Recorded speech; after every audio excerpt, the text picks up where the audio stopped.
of life and how we deal with life and how we communicate with our wives, communicate with our kids, and the society we're living in every day. So I just want to say it's exciting to be here with you all today, just to be able to fellowship. Yeah, absolutely. Yeah. And so what we're going to do right now is we're going to start off with a prayer. So Deacon Nate, can you start us off with a prayer, and then we'll go ahead and get started on a conversation. All right. Heavenly Father, we come to you right now, Lord God, as humble as we know how. We first of all just thank you for this glorious day, Lord God. Yes, thank you for God. waking us up and allowing us to see another blessed day, Lord God. Yes, we ask Lord. that you continue to be with us like we ask for you to be with us at all times, Lord God. Be in the midst of our conversation. Let us just be transparent. Let us be real, Lord God. We ask that the enemy does not get any victory out of nothing that we talk about, Lord God. We bind it right now in Jesus' name. We ask that you just continue to just give us insight and let us bounce off each other, Lord God, the love that we have for one another. We just appreciate you for all things, for we know that if it was not for you, Lord God, we would not be here where we are today, Lord God. So we truly thank you, and we just say we bless you and give you all the praise and glory. In Jesus' name we do pray. Amen. Amen. Amen. Thank you. So we'll go ahead and get started. Have a couple different topics. I think the first one I want to kind of go into is how you all felt and like how you all felt about being asked to kind of talk as men, because I know as men we sometimes don't get a chance or feel like we can't let our guard down as strong Black men. So what was your first thought about like when Shalon asked us to have this conversation tonight? I mean, for me, I'm gonna be honest. Like, I've always been a person that's like small on words, so to speak. So I was nervous. I'm always nervous, but I had some type of solace knowing that it was, you guys. So I'm just looking to, all our energy to come together and just kind of break up some stuff. So I was happy to do it, but at the same time, I was, reluctant. But it's all good. No doubt. I would say, first of all, once again, I'm gonna say Happy Father's Day to all you brothers, man, for sure. Hoping that y'all have an enjoyable weekend that's gonna match this weather. Hopefully, I know it's supposed to rain later, but anyway, I think initially when Shalon asked, and shout out to Shalon and Nate for having this whole format for us to be able to us as men to be able to do this. I know this is usually for the ladies, so having an opportunity to speak as men, I didn't know how often this opportunity was going to be able to come through. So I wanted to take advantage of it while we could. I do second the idea that Nate just mentioned, that it was going to be in a group of fellas who, I feel comfortable. It's not that I wouldn't feel comfortable if it was anyone else, but it's like an automatic yes, because it's I feel that, we all have definitely something to say, and especially in the time where we are socially in our city, in our country, I think it's definitely a great opportunity for us as men to be able to speak up on a few different topics. So definitely couldn't say no to this, man. Same here, man. I first of all, I felt honored, that she even looked at me like that. It's one thing to be somebody's friend, but for them to still look at you as if you're a good father, good husband, that elevates the pressure almost. You know what I mean? Yeah. But like you said, there's no way I would have said no. But at the same time, I do feel like I have something to say. I have something to offer. And even if I didn't, with things going on the way they are, if it didn't feel like that before, I feel like that now, because the whole atmosphere has changed for me ever since all of this stuff has taken place.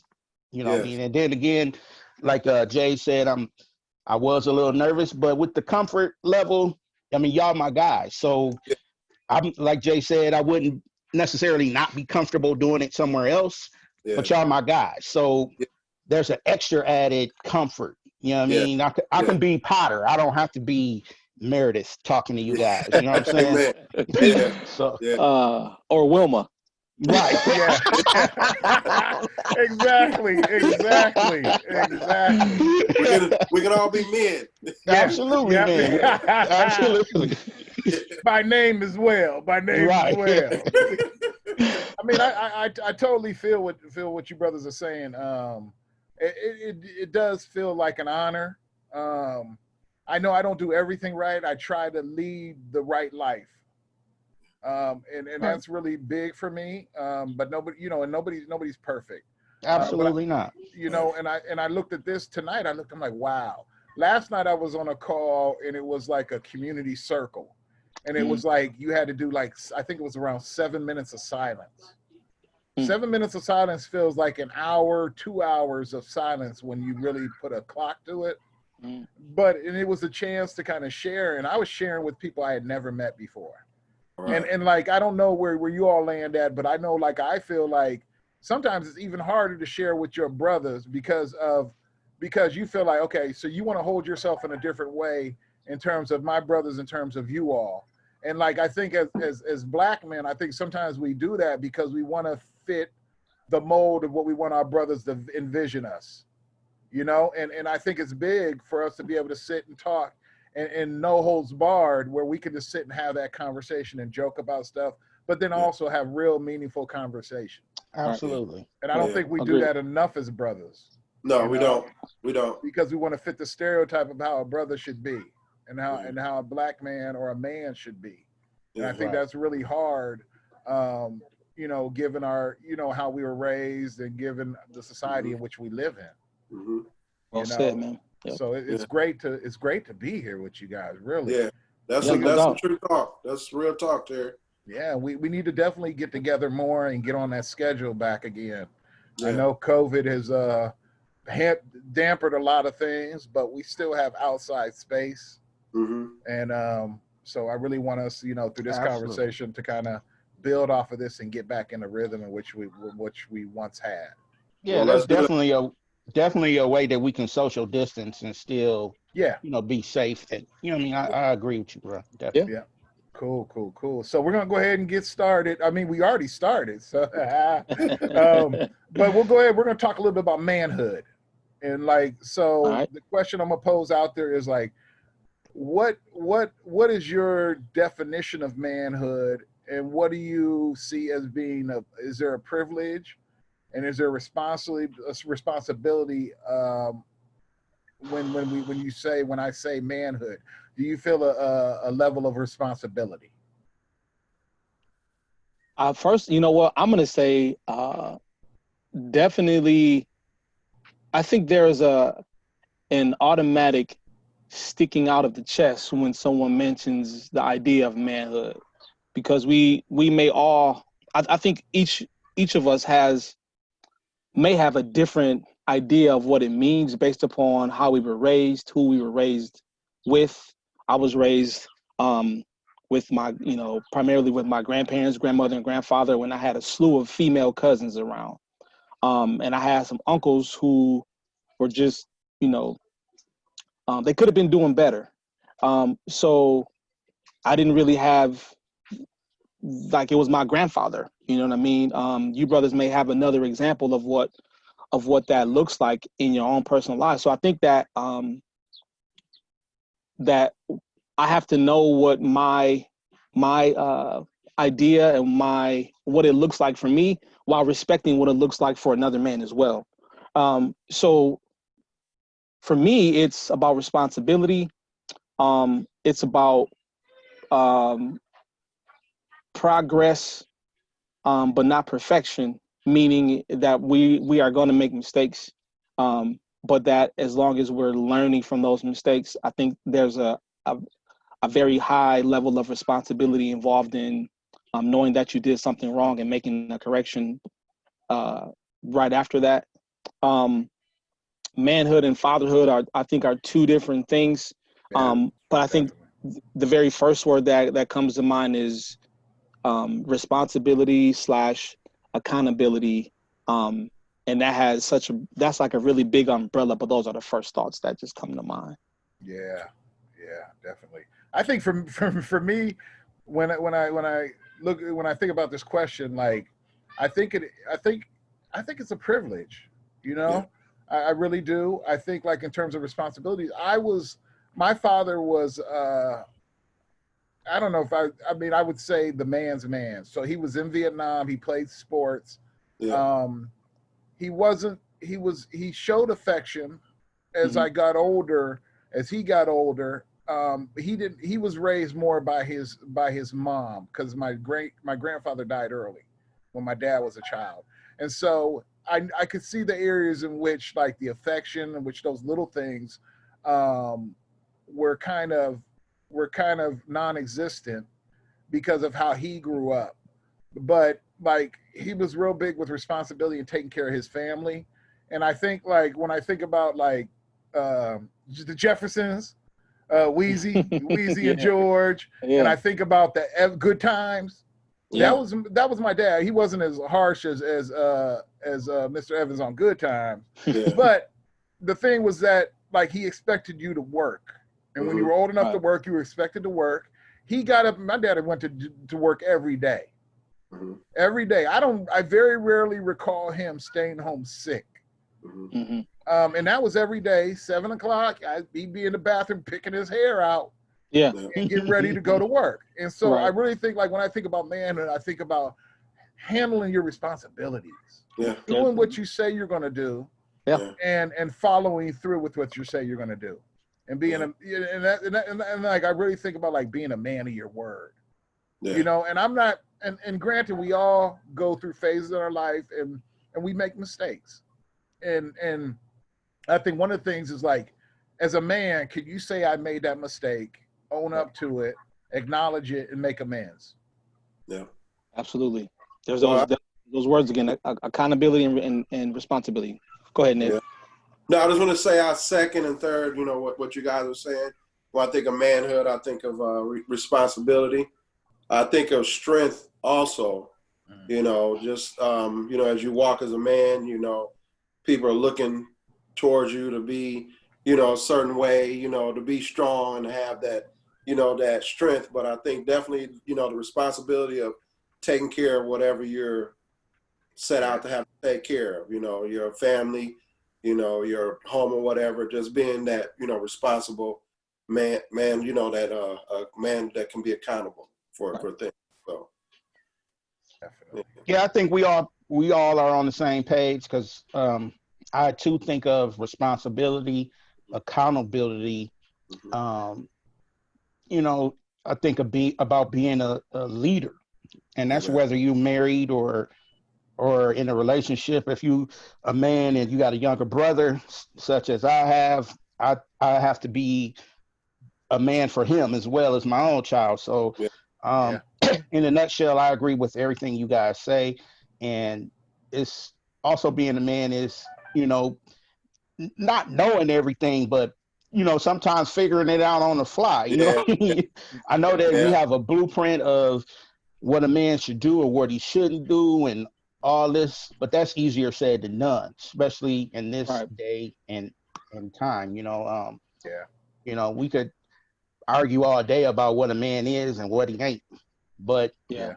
it's about being the man that you are, you Yeah. know, That's in the important. setting that you're in, you know, Yeah. because the man that I am might not work on Team Mm-hmm. Wade. You know what I'm Mm-hmm. saying? Yeah. It might not work in the Cottrell family.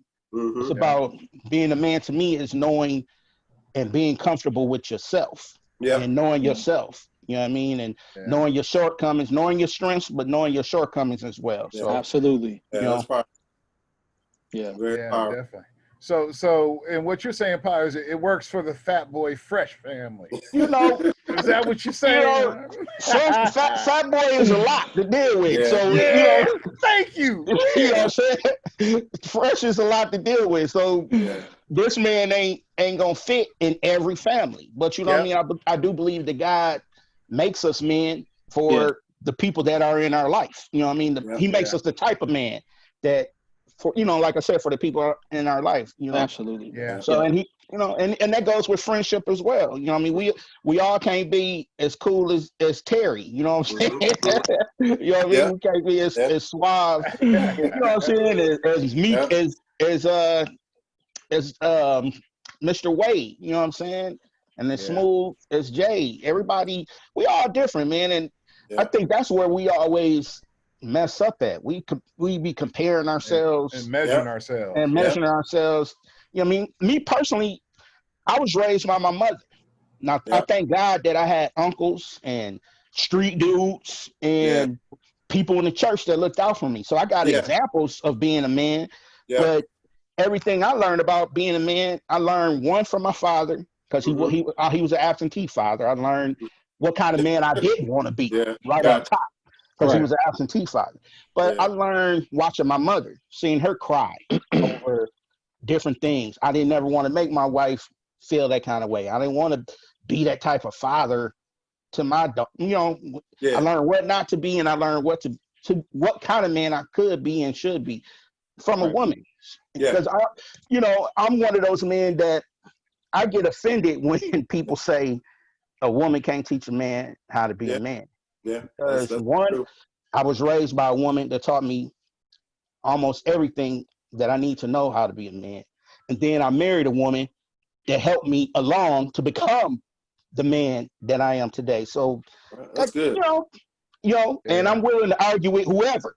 Man. And it's a difference of opinion, but that's how I view it. That's good. But at the same time, I did need men. Like I said, I had deacons in the church that took an interest in me. Deacon Matthew Swanigan, who I will never forget. He's gone on to see the Lord, but I remember once him telling me, "Hey, you my son," and he didn't have nothing to do, no type of relationship with my mother or nothing. But this man took me in as his son and never swayed from that. You know what I mean? I had street dudes like, "Hey, get out of here. We finna do this and that and that. Get some money for you. Go home, because you ain't built for this out here." You know what I mean? So, okay, you ain't finna be, you know what I mean? So we get this. I do believe God sends us what we need. Absolutely.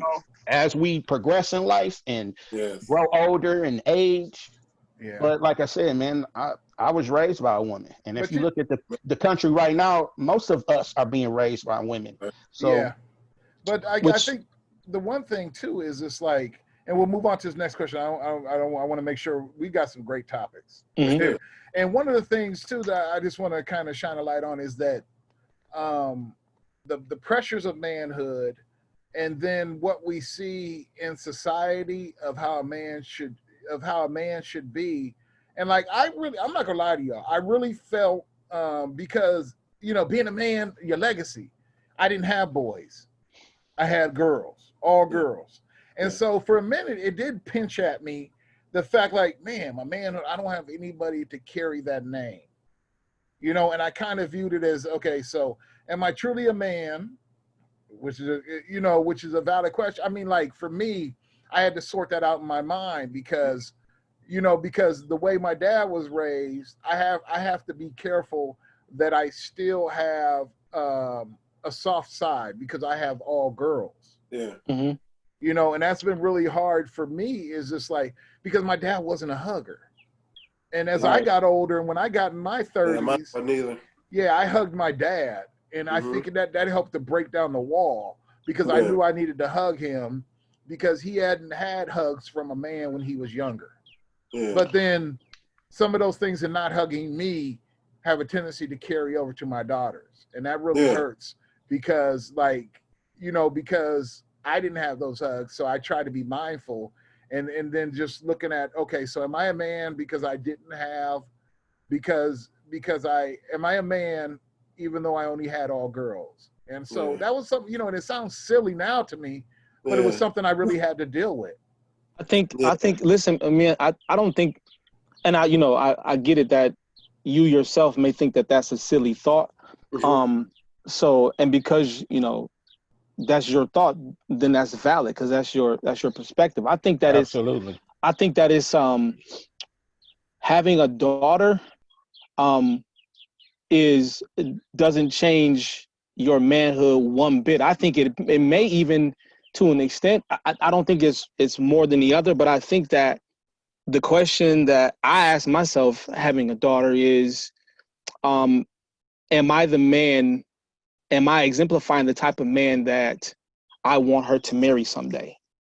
And so, or to be with someday and eventually marry. And so I have to, because in my head, I think I have to set the highest bar for her. Every relationship that your daughters or my daughter or, I mean, all of us have daughters. Yeah. All the relationships that our daughters are in or will be in, they're going to be comparing that gentleman to us in some way. Yeah. Yeah. And so I don't want to be beat out by anybody. So I'm going to give her as many hugs as she's never going to get any more hugs from her husband than she's going to get from me. That's good. And so I have to watch the things that I know I do. And I also have to check myself in some of the things that I know I still have to get better at, because she picks up on that type of stuff. Yeah. Because it's that, and I think it's just, I think it's kind of physiological, because there's a natural male and female relationship between a father and a daughter. So there's a very live kind of attraction, not in that way, but just it's because it's physics. So the relationship I have with my daughter is completely different than the one I have with my son. Yeah.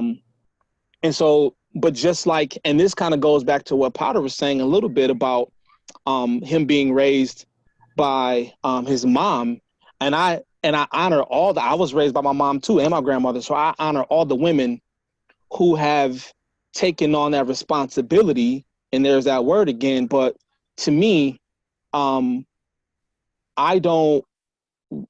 think that that's where we, not us four, but we as men, Black men in particular, have fallen short in our society, is that we've allowed the women to do way more than what they should be doing. Absolutely. And so it's platforms like this that allow us to be able to have those conversations that say, like, we need to take over our homes. There's too many homes that are being run by single women that have put your mom and my mom in those situations where they had to do that. Now, they were tough enough to be able to do it, and many women are, and many women will go on to do that. But I think ultimately it's our responsibility as men and as Black men, man, to really be aware of the decisions that we're making, and we're not going to make all the right ones all the time, but to know that the relationship that we have with our daughters and our sons is extremely valuable. Yes. They all lean towards manhood, and I think that we need to be aware of that our kids, our sons too, are looking at us to be that go-to as well as our daughters are. Absolutely. And you know what? And I totally agree with you. And this takes us into our, because the name of the topic is Boys in the Hood, which is a great topic. And so this takes us into fatherhood. And so Potter Webb, you started out, like, what does being a father like mean to you, and how did it change your life and the direction that your life went? Bro, it was being a father was the thing that made me realize that I can't be a bonehead. You know what I'm saying? Just to be honest with you, I can't fail. You know what I mean? When it's just you, it's just like, you know, whatever, you know, then it's your girl, you like, we'll get it together eventually. But when you have a child, it becomes urgent that you get it together. You know what I mean? Especially if you grew up in a situation like me where I didn't have a father and watched his mom struggle. I did not want that for my daughter, and I did not want that for my wife, for that matter. I didn't want my wife to be, you know, I didn't want my daughter living with my wife being a mother during the week and then free on the weekends because the baby is at my house on the weekends. I didn't want that, man. Yeah. I felt like, you know, I've been married, it'll be 28 years in August. Woo! So me and Tasha been together longer than we've been apart. You know what I mean? Yeah. And raising my daughter, I used to tell her boyfriend, like, you know, they moved in together. Kids are different. They do what they want to do. But I used to tell him, like, man, my daughter deserves to be somebody's wife. Yeah. She shouldn't have to settle to be somebody's live-in girlfriend. Yeah. And I say that to him because that's how I felt about my wife. I felt like if she was good enough for me to lay down with, and I knew I loved her, then I needed to make her my wife, no matter how young I was. We was kids. We were literally kids, bro. We just put on our big boy pants and big girl pants and made it work, you know. And plus, we was living in we grew up in church, both of us, so we living in the eyesight of God. So we trying to do things right. I didn't want to be just a baby daddy. That wasn't good enough for me. You know what I mean? That wasn't good. It wasn't good enough for them, and it definitely wasn't good enough for me. But the fatherhood, when I became a father, it just immediately, it was a sense of urgency. You know what I'm saying? Yeah. And you know, I know I probably can ramble on, but that's what came to me as soon as my daughter was born. When I held her in her hand, in my hand, because she was a preemie, she was little. It was just a sense of urgency because they don't know. All they know is dad. They, you know, your kids even now, they look at you like you invincible and you can't do nothing wrong. You can't make no mistakes. They expecting you to be there. You know what I mean? And I'm good with that because I want to be undefeated in her life. I want to be. There you go, bro. I want, you know what I'm saying? When that bell ring, I'm gonna answer it. And when she need her daddy, I'm there. It's just that simple. And it don't mean I ain't make mistakes along the way, but I was there. You know what I'm saying? And that's what was important to me. So the word, if you could take a word from it, you know, becoming a father made me urgent. It was just urgency. Yeah, man. Or Jade, Nate? I think fatherhood was life changing for me. I think when I was coming up, you know, I was kind of, you know, rebellious when I was coming up. So it kind of settled me to be the man that I'm, you know, that I am today, and the man I'm still, you know, growing in to be. But it just woke me up to life. Like, wow, you know, you're bringing something that's a part of you into this world, and you want to make sure that everything's taken care of, and that they don't have no wants for nothing, they don't have no needs for nothing. So it just took me out of my, you know, rebellion state of looking out just for me, and then knowing I have to, you know, stop, you know, doing all that and just focus on, you know, my family and my kids and just being the best dad that I can be. So when they look to me, they won't have no needs. When they look for me, they'll be able to get everything that they need. So it was just an eye-opening thing, just to see something out of you that was birthed and that was created. And it's just, you know, it's just amazing, and it's a blessing to be a father. Absolutely. Blessing, you know? So yeah, man. I remember when Julian was born. This her whole pregnancy. Devon's whole pregnancy, man, was it was an experience. I'll put it that way. When he was born, it was, you know, it took him some time. It was 24 hours, you know, for that man, for that young man to come into the world. But I had a wedding that day. I remember the day like it was yesterday, man. I had a wedding that day that I was in. So you know, he was born at 6:20 in the morning. I jump up and, you know, I'm there, and I still had to go to the wedding. I go to the wedding. I come right back. I'm in line shaking hand. I'm telling the groom, hey, man, I got to go back. My son was born today. Wow. And I remember keep thinking to myself that he was a gift to me. And I think about that line in the movie Ray where Ray Charles or Jamie Foxx was like, you know, he was telling his wife, thank you. And she was like, you know, he's not my gift to you. You know, he's your son. You know, like, this ain't me to you. This is us. Like, this is our responsibility. Okay. And so I had to immediately say to myself, like, I have to change a lot about how I think. And that was a process, man. That was a real big slap in the face, because it was like everything that I had done up to that point was really about me. Okay. And his mom, but it was, I mean, I was selfish in a lot of ways, very selfish in a lot of Man, ways. And we so, all were. and so Yeah.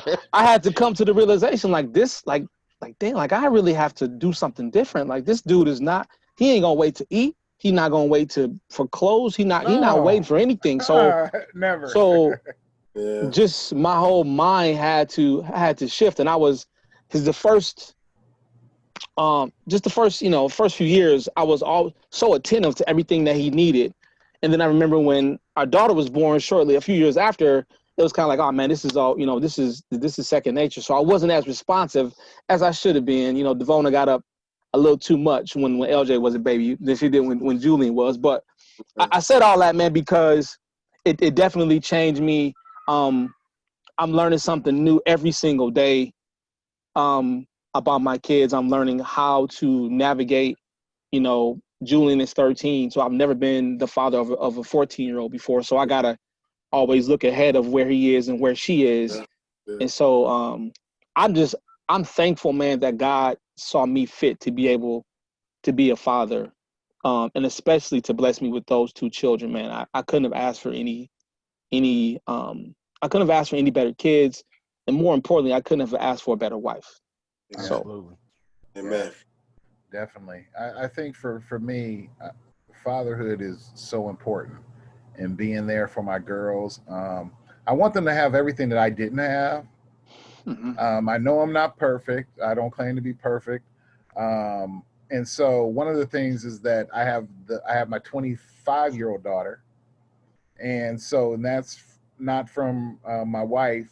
And so, in not being with her mother, I felt I wanted to make sure she had every opportunity in life, because I wasn't there, and making sure that I loved her, and that she learned from me, and that she's becoming a responsible young lady and becoming an adult. And so, Absolutely. and so that was big for me, but it's big for me for all my girls, to have different experiences, and to have experiences that make them well-rounded, and that allow for like the diversity, and to have so many different experiences. Because I mean, I love to see their minds like just that hamster on the wheel turn as they go to different Yeah. countries, as they go to different Yeah. places in the United States. And I think Mhm. being a father is like opening. Do For me, it's like it's my job to open up doors, to love them, to open up doors for them, and to make sure I teach them how to be productive in society. Right. That's good. Absolutely. With my youngest, she seems like she's becoming a little activist, and Mhm. so that's where my Yeah, Like yeah, the joy, I power, understood do boy. that. and Yeah. that's where my joy comes from. Yeah. Yeah. And I think it's changed my life tremendously. I've always involved my girls in my every job that I've had, Yeah. and everything that I do, and I really just want to continue to do that, because That's good. that's the part of fatherhood is the memories that they have with us. Yeah. Yeah. Yeah, you're And right. that Yeah, they man. could, and then they could take those Yeah. same memories and apply it to their families Absolutely. that they'll Yeah. have. Absolutely. You That's Yep. good. know, Right. And that's good or bad memories. You know what I yeah, mean? They're Yeah. gonna be able to navigate through all of it. Yeah. exactly. So that was fatherhood. So Mhm. now we're going to talk a little bit about blackhood. Blackhood. And I know we can go on for like probably hours with this. So yeah, but we're going to go ahead and talk about it. And so the question is, like, just think about like black people, our culture, living in Milwaukee. Um, what would you say that women don't often understand about black men? Ooh. I want to say, I want to say one thing they don't understand. A black man, I'm going to speak for myself.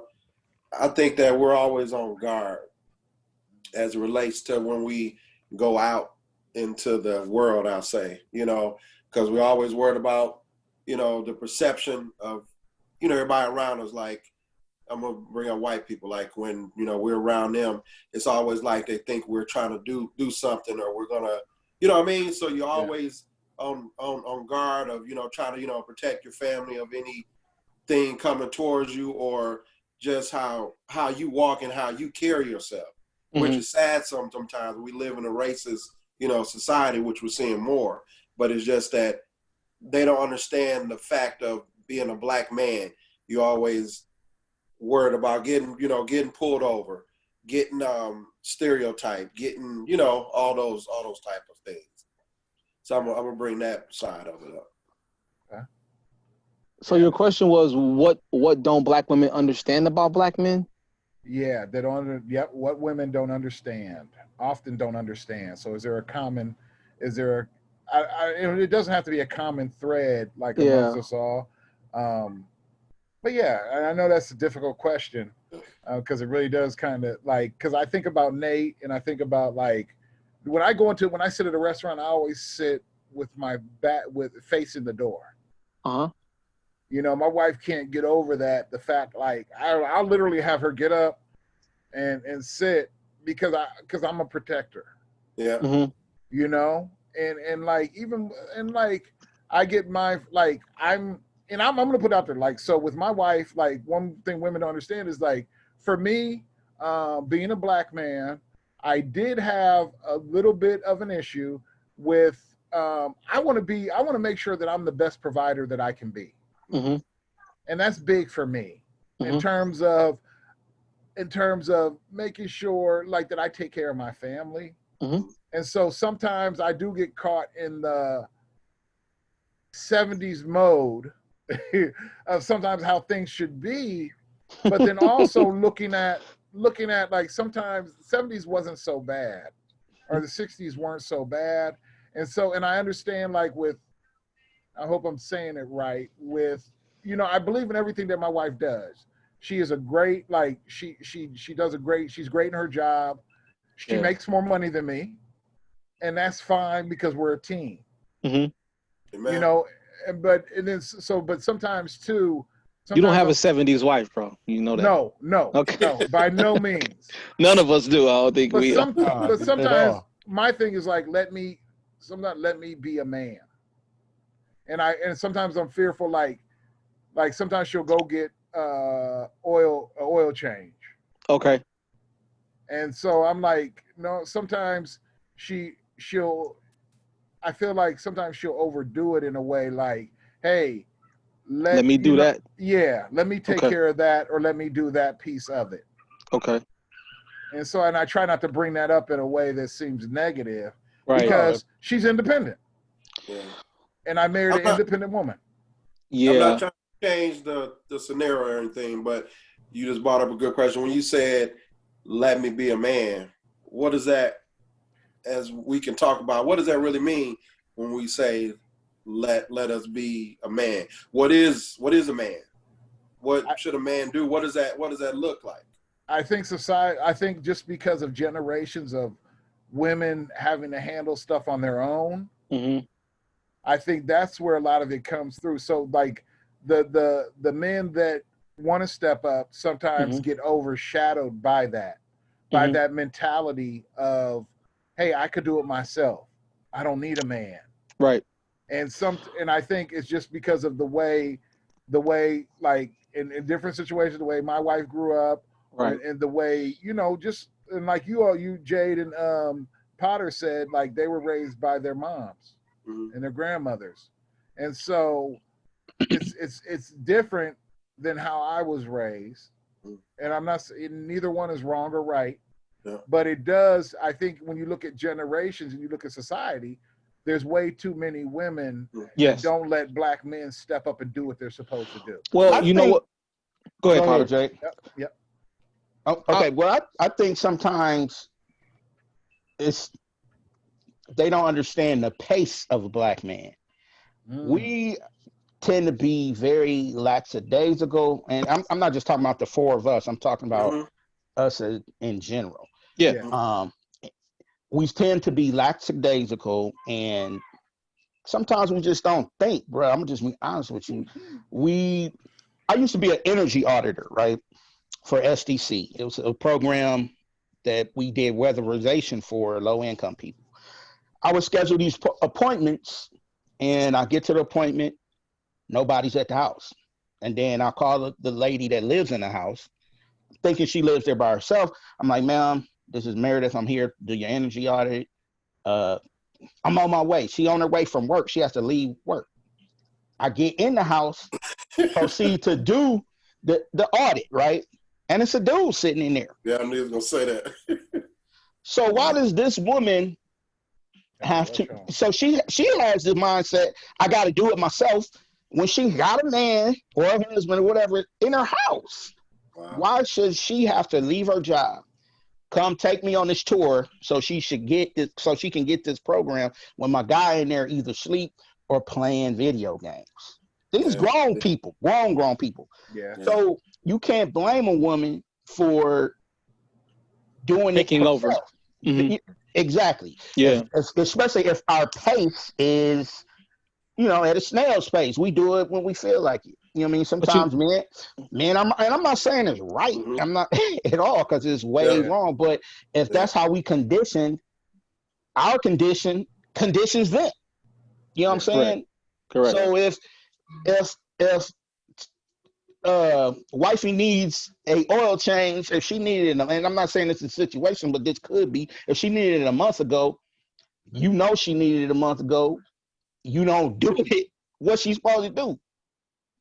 Do it. She gonna, in her mind, she gonna do it herself. So, and I know that's not the situation, but I'm saying that those types of things happen. So then you get a woman talking to her mama like, "Girl, do it yourself. That dude ain't no good," and da da da da da. And that's what it is, bro. And sometimes when we get into relationships, we got to break down those barriers and those trust issues, because they used to doing it themselves. You know what I mean? And I'm talking, and let me share my opinion as a father, with a daughter that's getting married. Her fiance is a great young man, but he lacked in some places growing up. You know what I mean? And he has an excellent father. But sometimes you don't always hear what you need to hear from your own father. Correct. So as men, as black men, what we were talking about, fatherhood, we not only fathers our own kids, we fathers their, my father-in-law was a father to me, man, a huge father figure. So I got to teach this young man not only how to be a man in certain aspects, but be the type of man that my daughter need him to be. You know what I'm saying? Because she's used to, like Jade said, I'm showing my daughter the type of man that I want to be, the type of man that my daughter wants, he wants her to marry. You know what I'm saying? So you teaching him how to be a certain kind of man. Dude, you can't do this, fam. You can't. Why am I calling? You know what I'm saying? Why is she calling me to do this? You at the crib, you be doing this. You need some help and some direction, I'll show you what to do. But I'm not going to do that. I done told him a few times, like, listen, y'all running out of time. This wedding for to take place. Right. As much as it's going to hurt me, I'm going to back up. And if y'all need something, she no longer comes to me. You come to me. You the man. So you're going to have to start. You know what I'm saying? Hey, Potter. Yes, sir. Can you repeat that about our condition? I think sometimes men are conditioned. It's a lot of stuff that we do that I've done that, because like you were saying earlier, society makes us feel like we should do that. And because, and when I say society, it ain't just white folks. Your homies can have you feeling like, man, I wouldn't be doing that. She grown. You know what I mean? I'm dead serious. Your guys will tell you, so you messing up your relationship trying to impress your homies. You know what I'm saying? Trying to be, and I've done that. I cause friction because my homies in my ear telling me, man, I wouldn't be doing that then. They divorced. You know what I'm saying? Which it's not funny, but you giving bad counsel. So I'm thinking I should be doing this because everybody else doing it. But back to what I said before, that don't work for everybody. You know what I mean? You don't want your wife being the same kind. You don't want your wife being Tasha. You know what I mean? As much as you love Tasha, which I know you love Tasha, but you don't want her being Tasha. You want her to be Shalon. You know what I'm saying? You want her to be Rashida. But sometimes our conditions condition them. Oh, absolutely. You know I think that's all.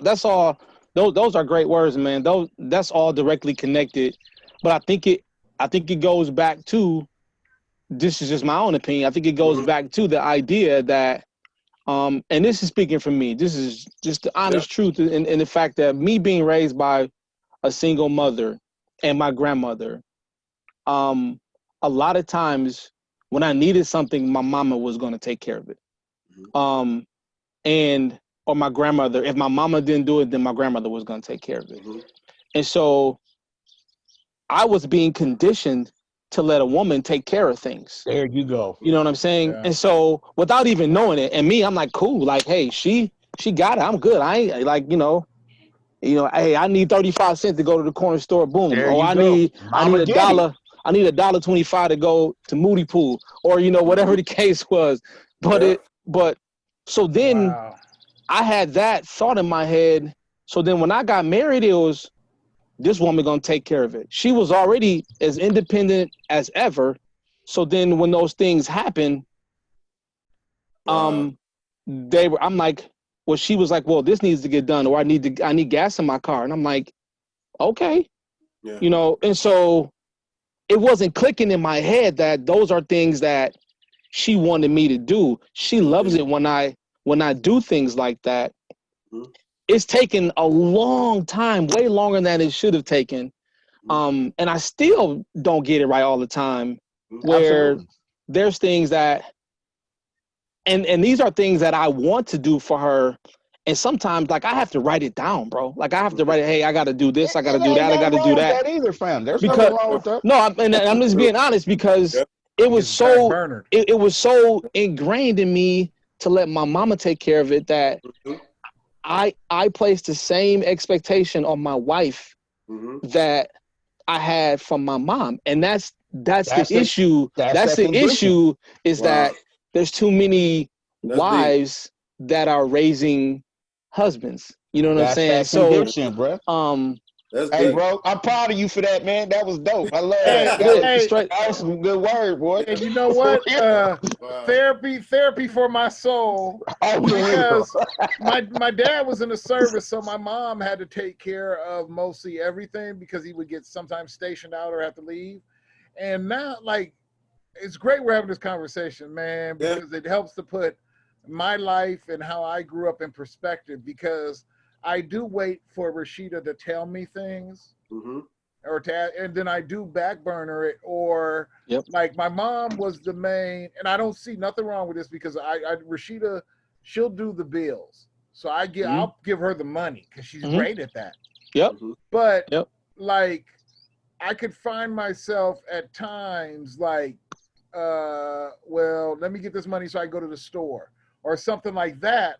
And where I'm asking. And so I'm trying to get myself, and I still have a tendency to do it. And I need to get myself, now that I'm seeing it and I'm hearing you brothers say it, it's like I got to really make more of an effort to get myself out that mindset. Yeah. Because my mom always did for me, and because my dad wasn't there and he was providing, but I still have a tendency to revert back. Yeah. To that old way, to that thinking. And so we have what, about 10 minutes left, and I want to get into. Do we have a time limit? We got time, okay? Yeah, I think we got about an hour, and we've been at it. We've been at it for almost an hour. That was no, but that it's was good. great, and I want us to. If we have opportunity to do this again, I think I want to do it again. Absolutely. Because y'all done already fed into my soul. All right. I do want to. I want to talk about marriagehood. Yeah. And I think that could take us into the end of this segment, and then we can maybe bring it back, because like Shalon has some. She put questions together for us, and they're great. And I value what she's bringing to married couples, and I value what she could bring to even couples that aren't married. Because this is great. Because Potter, you've been married, going on 28 years? August 22nd, it'll be 28 years, man. So. And then Nate, you've been married 28 years as well, October 17th. And Jade, how long you been married? 20 years next month on the 29th.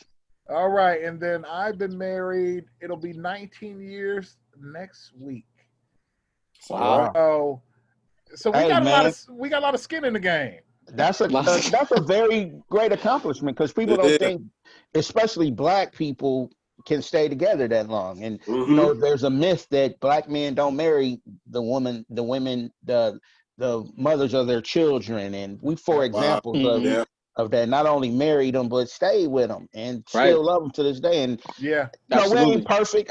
I know I get on Tasha's nerves, but she get on mine too. But that is what it is, and we gonna stay together. We just don't get on each other's nerves. Right. Right. I ain't Right. going nowhere. But I I Exactly. hear love her you. with all my heart dearly, and I know that she loves me. But Absolutely. Well, that goes it's a into great Absolutely. accomplishment. yeah, that goes into the question then. We're in marriagehood segment, and so the value of sharing your life with someone, and we'll look at it. I won't pose it as a question, but just as a comment and kind of let you respond to that. Or it could be, what is the value of sharing your life with someone, or just the value of sharing your life with someone. What are your thoughts on that? You know what? I think that it's it's it's something that um it's like a gift that you kind of just like you kind of just gradually open it, right? It's not something that like one of the biggest things on Christmas Day. Well, for me, we used to be opening the gifts. It wasn't even really about what was inside the wrapping. It was about the process of opening up everything, right? Mm-hmm. So, and I think that the experience that of marriage is like every day is it's honestly a gift. And I'm not trying to be like, trying to be slick with words. It's just it's really to know that someone is willing to be with you and go through with you and tell you the truth about yourself and to make you all the while make you better. And going back to that last question about what is it that women don't know or have yet to learn about black men, I think that women know a lot about us, probably more than what we even think that they know. I And would agree so with you. and so it was one time I remember I used to always have this doubt in my head, and this thought of divorce used to always just creep in. And I know there was one time in particular, I can't remember what the issue, but my wife said to me, she said, well, let's just talk about it because I ain't going nowhere. Like we in this. Mm-hmm. And and she probably don't even know when she said it, but that statement, I was kind of like I breathed, like I was like, okay, I can have a conversation with her and be straight up honest, and because she's in this with me. And so that was like another piece of the unwrapping for me. So I value what she has to say. um I look forward to the day. It's kind of funny because we talk about fatherhood. It's hard for me to even think back to the times where it was just her and I before we even have kids, before we even had kids. I Yeah. just, so now it's kind of it's going to be interesting to look at our relationship after our kids are either married and gone or going off to school or what have you.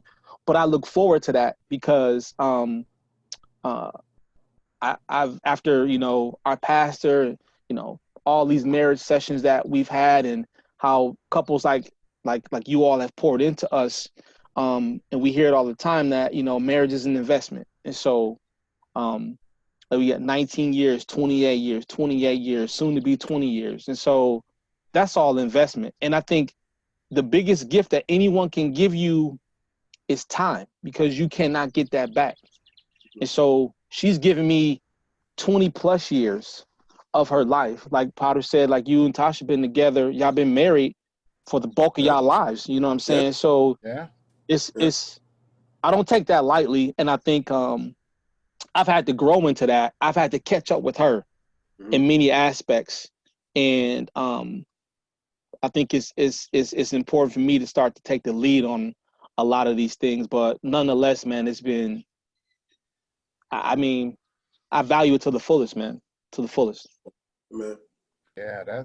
Wow. That's deep because, like, and I think it's going to come into like um, like when I think about the value of sharing your life with somebody, that's big. You know, you're Mm-hmm. right. The investment is an investment. It's love. It's a commitment. Mm-hmm. And I'm a hellraiser. Yeah, I'm we a know that, bro. hellraiser by nature, and so We know that. I know I could be a lot to deal with, and Yeah. I love and I respect my wife for being there for me.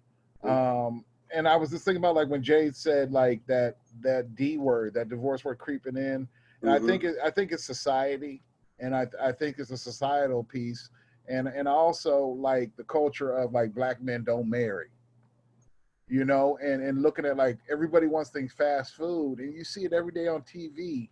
Somebody in a celebrity's getting divorced, you know, because this celebrity looked at this celebrity differently. Now they're getting Yeah. divorced, and nobody sticks in for it for the long haul, Yeah. you And know. yeah, and Yeah, go ahead, go ahead. for me, that's where the value comes. It's Yep. easy to find the good times Mm-hmm. valuable. You know what I mean? When everything going right, yeah, that's valuable. It's Yeah. when everything ain't going right Yeah. and things look like they about to fall apart. Yeah. That's when and then you make it through that Mm-hmm. situation. That's when the value starts to grow. You know what I'm Mm-hmm. saying? It's like you know, I'm gonna just say, you know, me and my wife, we've been through every situation that could destroy a marriage.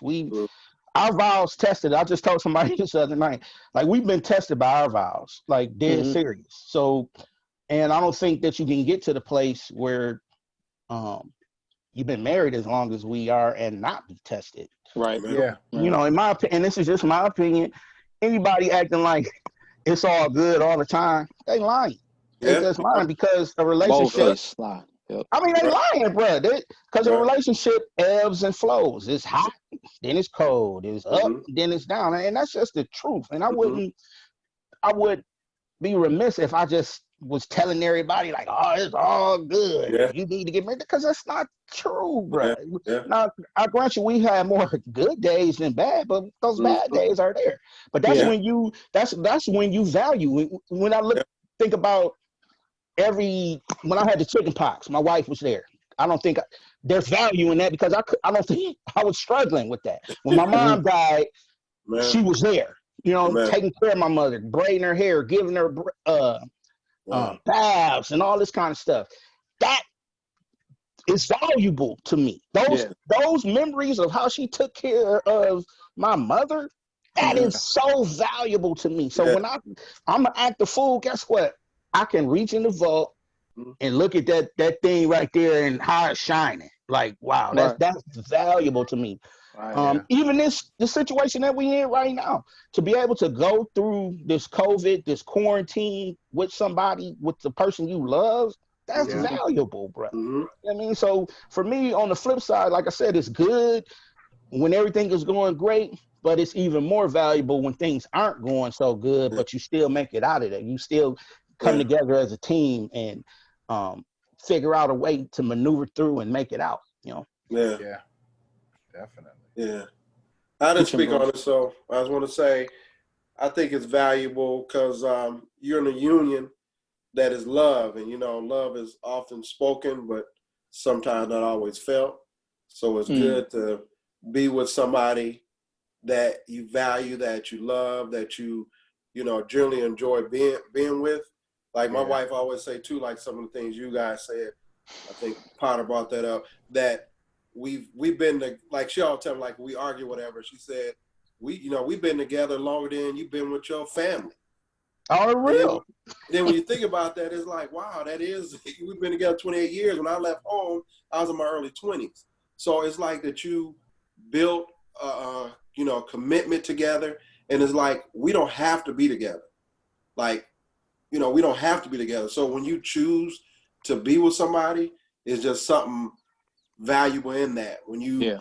say, because men and women are so different and, how we can, bump heads, so, at times, but the fact that we choose to stick in there together, learn each other differences and learn each other ways, grow with each other and, accomplish. Like Potter said, I mean, there's bad days, but have it to be where the good days outweigh the bad days. So it's Yep. just something special to have somebody that is on your side, that is on your team, Yeah. that you can trust, that you can confide in, you can talk to, you can be with. I mean, it's just like none other. I mean, somebody who knows you, knows and you. That's very important. Yeah. somebody who can probably tell you what you're gonna say before you say it, almost. Yeah, definitely. So, you know, like you can be completely honest in that. Yeah.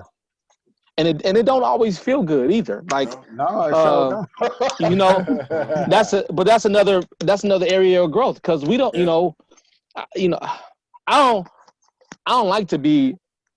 It's not that I don't like to be wrong. I just don't like it when my wife is always right. You know what I'm saying?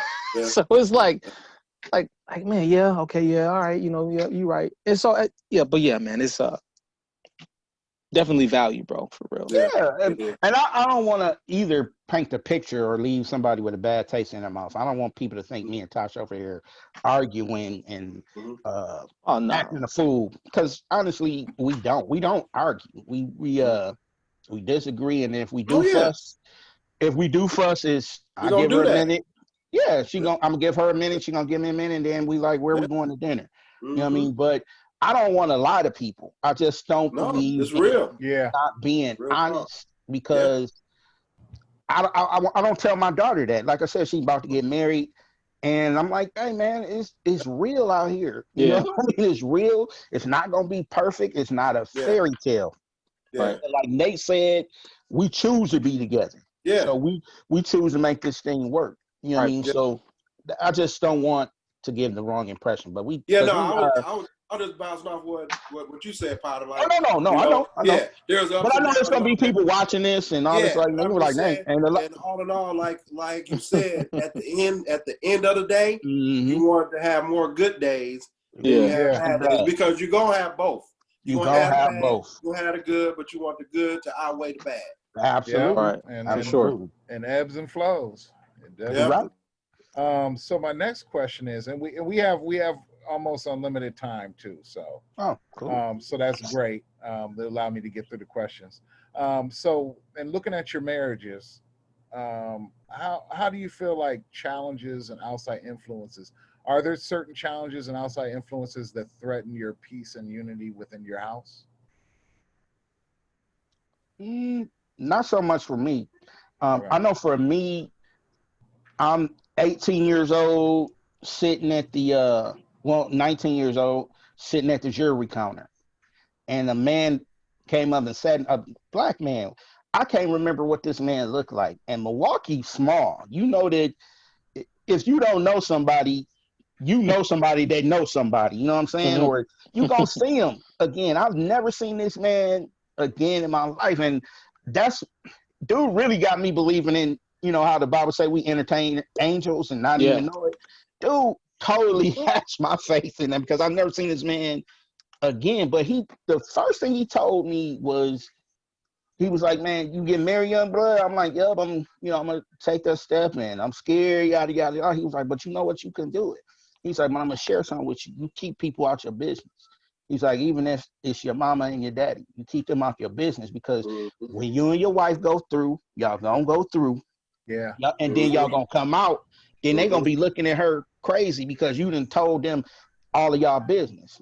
Got her out there looking bad, or vice versa. She could be having me look bad. Right. So I said that to say that's our number one thing. We don't. I ain't posting nothing about, if I'm mad at Tasha, I ain't posting it on Facebook. And if I do, it's jokingly. You know what I mean? We playing or something like that. But if I'm mad at her, I don't post it. If I'm mad at her, I don't talk crazy. I never talk crazy about her to her to our daughter. And in return, she's done the same thing. So the outside influence really ain't there. And then I surround myself around people that if I do need to vent, they ain't the type of brothers that's gonna be like, man, you need to you know what I'm saying? Yeah, because we're not looking for the solution. We're just looking to share how we feel. Exactly. You know, and I turn around, and I know my wife uses that on me too. I'm like, it's just like she may be trying to vent, but she's not looking for me to have a solution. You She know? wants you to listen. That's it. Yeah, that's what I say. There's somebody That's listen. it, bro, right there. And that's key, Yeah. just to listen. You Yeah. know, because that's, you know, one thing I think is men, we always try to problem solve. We always want to, you know, be the protector and, hey, it's going to be whatever. But I found out over time, you know, hearing my wife talk, and then I come, like, I pick everything she say, oh, this can be fixed, that can be fixed. Yep. And she didn't want to hear that. She just want to bounce off her emotions, for me to take it in, and for me to protect her in a way of just the listening part and just to hold her through it. You know, not to always say, well, you can do it like this, you can do it like that. Listening is very, very key. Yeah. Well, you know, and then another thing, we hold people in high regard, you know, from our pastors, past pastors, current pastors, but still we don't allow other people to interfere in the Jefferson home. Nobody has more influence in this house than she and I. Yes. So no matter what's going on around us or who say what, if we ain't on the same page, then it's not gonna fly. You know what I mean? That's, I mean, the and short that's just answer over is, here.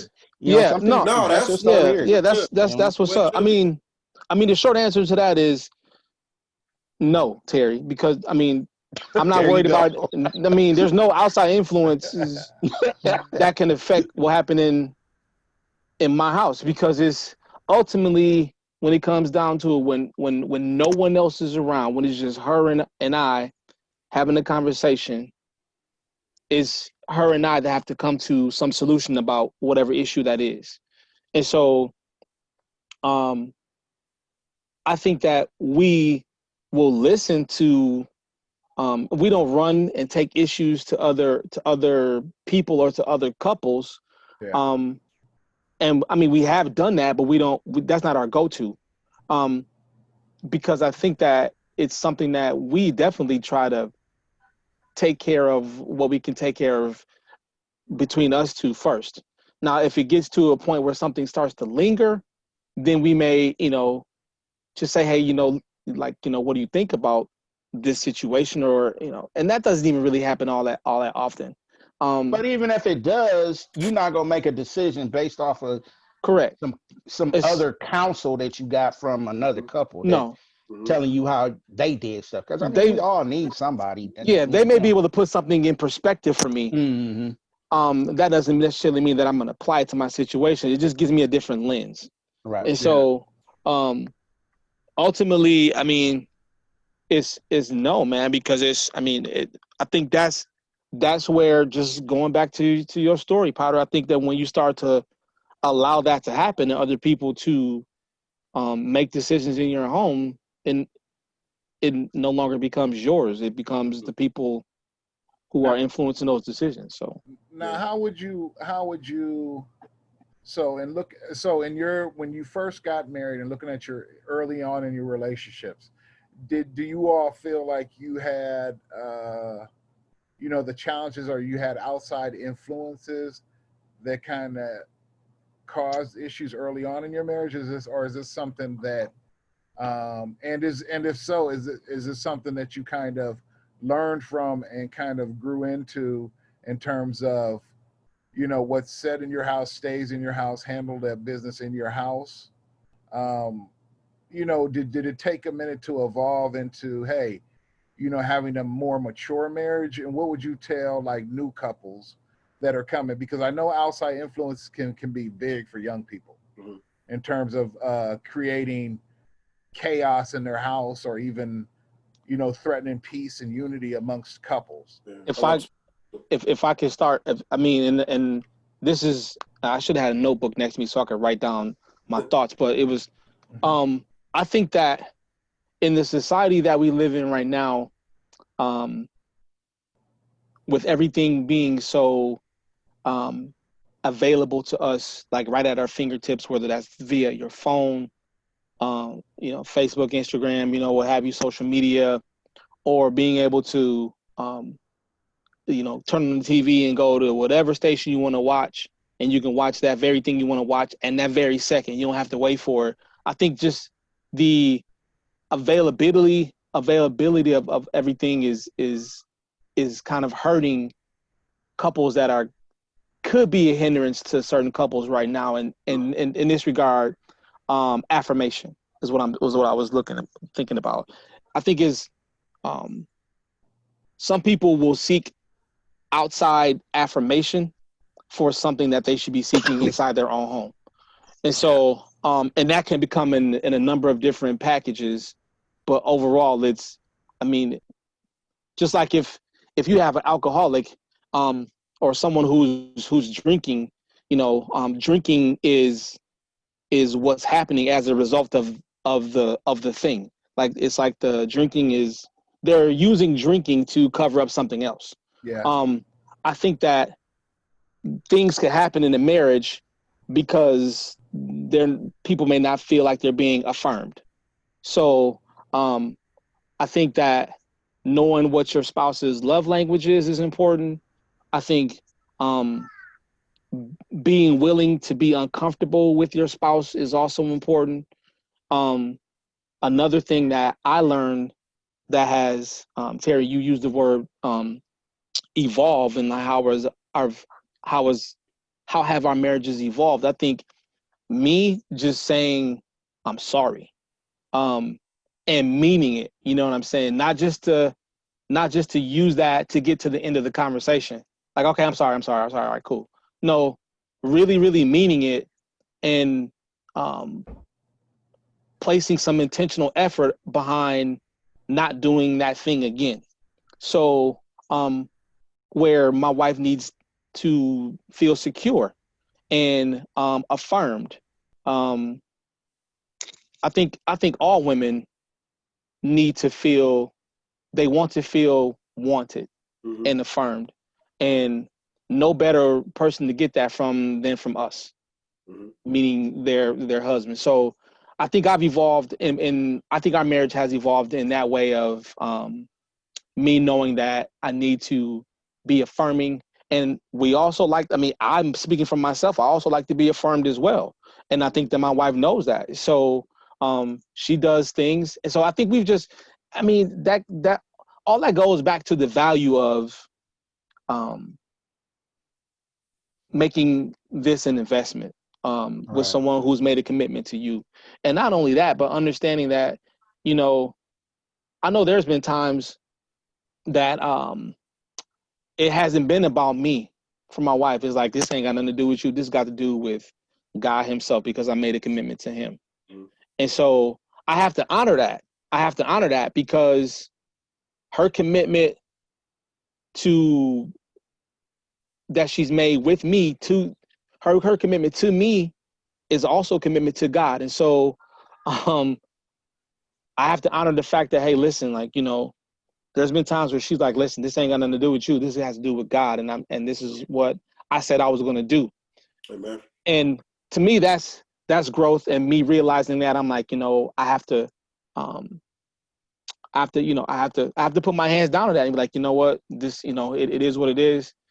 I guess, and I said all that, and I mean, I'm kind of rambling a little bit, but I think that evolution is certainly key. In those young couples, I think that I would definitely say to make sure, especially if it's a young brother, make sure that you love on your wife like nobody's business, man.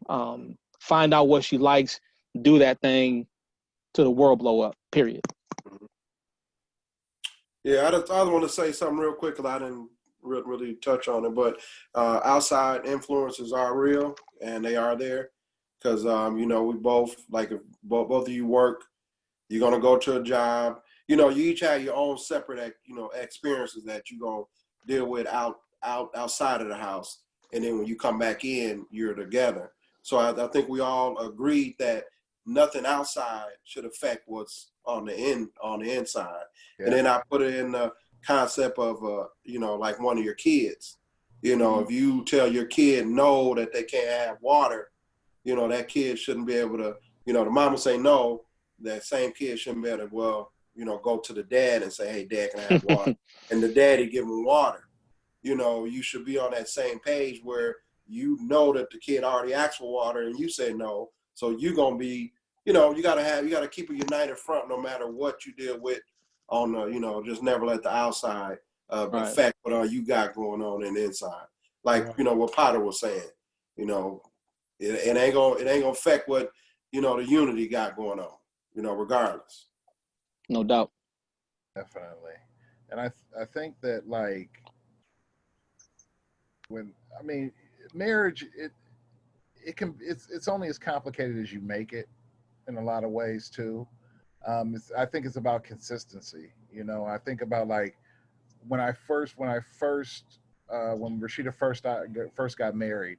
I think for me, because a majority of everybody that I ran with wasn't married. Mm. And so that was that outside influence where I thought I could still run. Mm. And it was all right, you know? And Yeah. so I think as I grow older and hopefully wiser, that I learn, you know, that I'm learning not to let, you know, those outside influences dictate what goes on in my home. Right. Because I'd rather have peace and unity inside the home than to have peace and unity outside and coming home to chaos. Wow, right. That's deep. That's deep. You know, No and doubt. I think that's really big. Yeah. But it's great, like, to hear you brothers' different perspectives on marriage, because there's a lot of experience within the four of us in terms of, and what works for you may not work for me. But I think the gist of it is that, you know, learning how to find out what works for you and what works for your spouse, and those five love and the love languages. That's good. You know, is important, because I'm a giver. Mm-hmm. So, like, the way I try to show my love is through buying roses, you know, and or doing acts of kindness, and that kind of thing. So the one thing I'm trying to be more of is, like, what is my wife's love language, and hers is more along the lines of, like, the communication piece. And I think and I don't know, for me, and I want to see if this is for you all as well. Like, I know communication is important. Sometimes I'm like, wow, how important is it? And then, like, do you all struggle in your marriage in terms of, I'm not saying, like, communication in terms of, like, just daily talking. I mean, but, like, do you all find yourselves at a loss for words, or do you feel like your wife, my wife's a communicator in, like, the highest sense of the word. Yep. And so I find, like, sometimes I get frustrated because I can't keep up with her. Yeah. I'm like, dang, what you know? Yeah. And it feels like it's not over talking. Yeah. She's not over talking me. It's that she's developing her thoughts. Yeah. And she's more passionate about her thoughts, where I'm passionate, but I just can't get the damn words out. Yeah. Yeah, I hear you. Well, Terry, we married sisters. we married sisters, so I got the same issue. So okay. I think in that aspect of it is, I hear what you're saying is, whereas they're more talkative, then if you don't say a whole lot, then it's deemed as you really not as passionate as how they feel about it. But you may not, you know, be able to keep up with all the words that they're coming up with. So sometimes mine is silence, you know, and then I may come about it in a different way. So I think it's key to learn your spouse's communication skills, meaning how each other, you know, communicate. So a lot of times your silence doesn't necessarily mean that you're not hearing what they're saying or you're not agreeing with what they're saying, but you may express it or give it in a different, you know, in a different way. So it shouldn't be taken like, well, I just spent, I may exaggerate. I spent an hour talking now, you ain't got nothing to say. You know, like, so, you know, you can't talk for an hour like I talk for an hour, and then, you know, we on the same page. This is different. So you just got to learn, you know, the communication styles. And I think all of our wives are really strong communicators. Just in talking to each one of them before, wow. Yeah. I would totally agree with that. Tasha is definitely a communicator. And I think that's a part of me where I failed earlier on in our marriage, where I'm like Nate. Like, I grew up only child until 20. My brother 26, and I'm 48. So I was an only child. And I'm still like that. I go to the movies by myself. I do. I like my space. Basically, Wow. I do like my own time, Okay. which I think is healthy for any relationship. Every man Yeah. and woman should have their own, time for themselves. But I know I failed at that earlier in my relationship because Tasha would always say, like, you hold a lot of stuff in. You know what I mean? And she wouldn't hear about it until I'm mad about the situation, which is not fair to them. Then you hold everything in. Somebody doing something or saying something, you holding it in, then all of a sudden you snapping. They looking at you like, dog, you crazy. What is wrong with you? Right. But it took some time and me actually putting forth extra effort to talk more. That's good. Say, I feel this way about that. You probably, let's not do that. Let's not, and it paid off. You know what I mean? It totally pays off. But I think maybe men are guilty of that anyway, just in general. I think that might just be the nature of a man where he doesn't talk. Listen. You know what I mean? And I could be wrong, but I think you're not most wrong, men sir. are like that. No, man, you're not wrong. You're not wrong at all. There's been studies that have been done about the number of words women use when they get home from work. Let's say you have two, household that both parents or both of you guys work. There's been studies that have been done from the number of words a woman uses when she gets home and the number of words a man uses when he gets home. Now, I know there's some type of correlation between like the type of job that both of them do. But my wife in her job, she has to talk.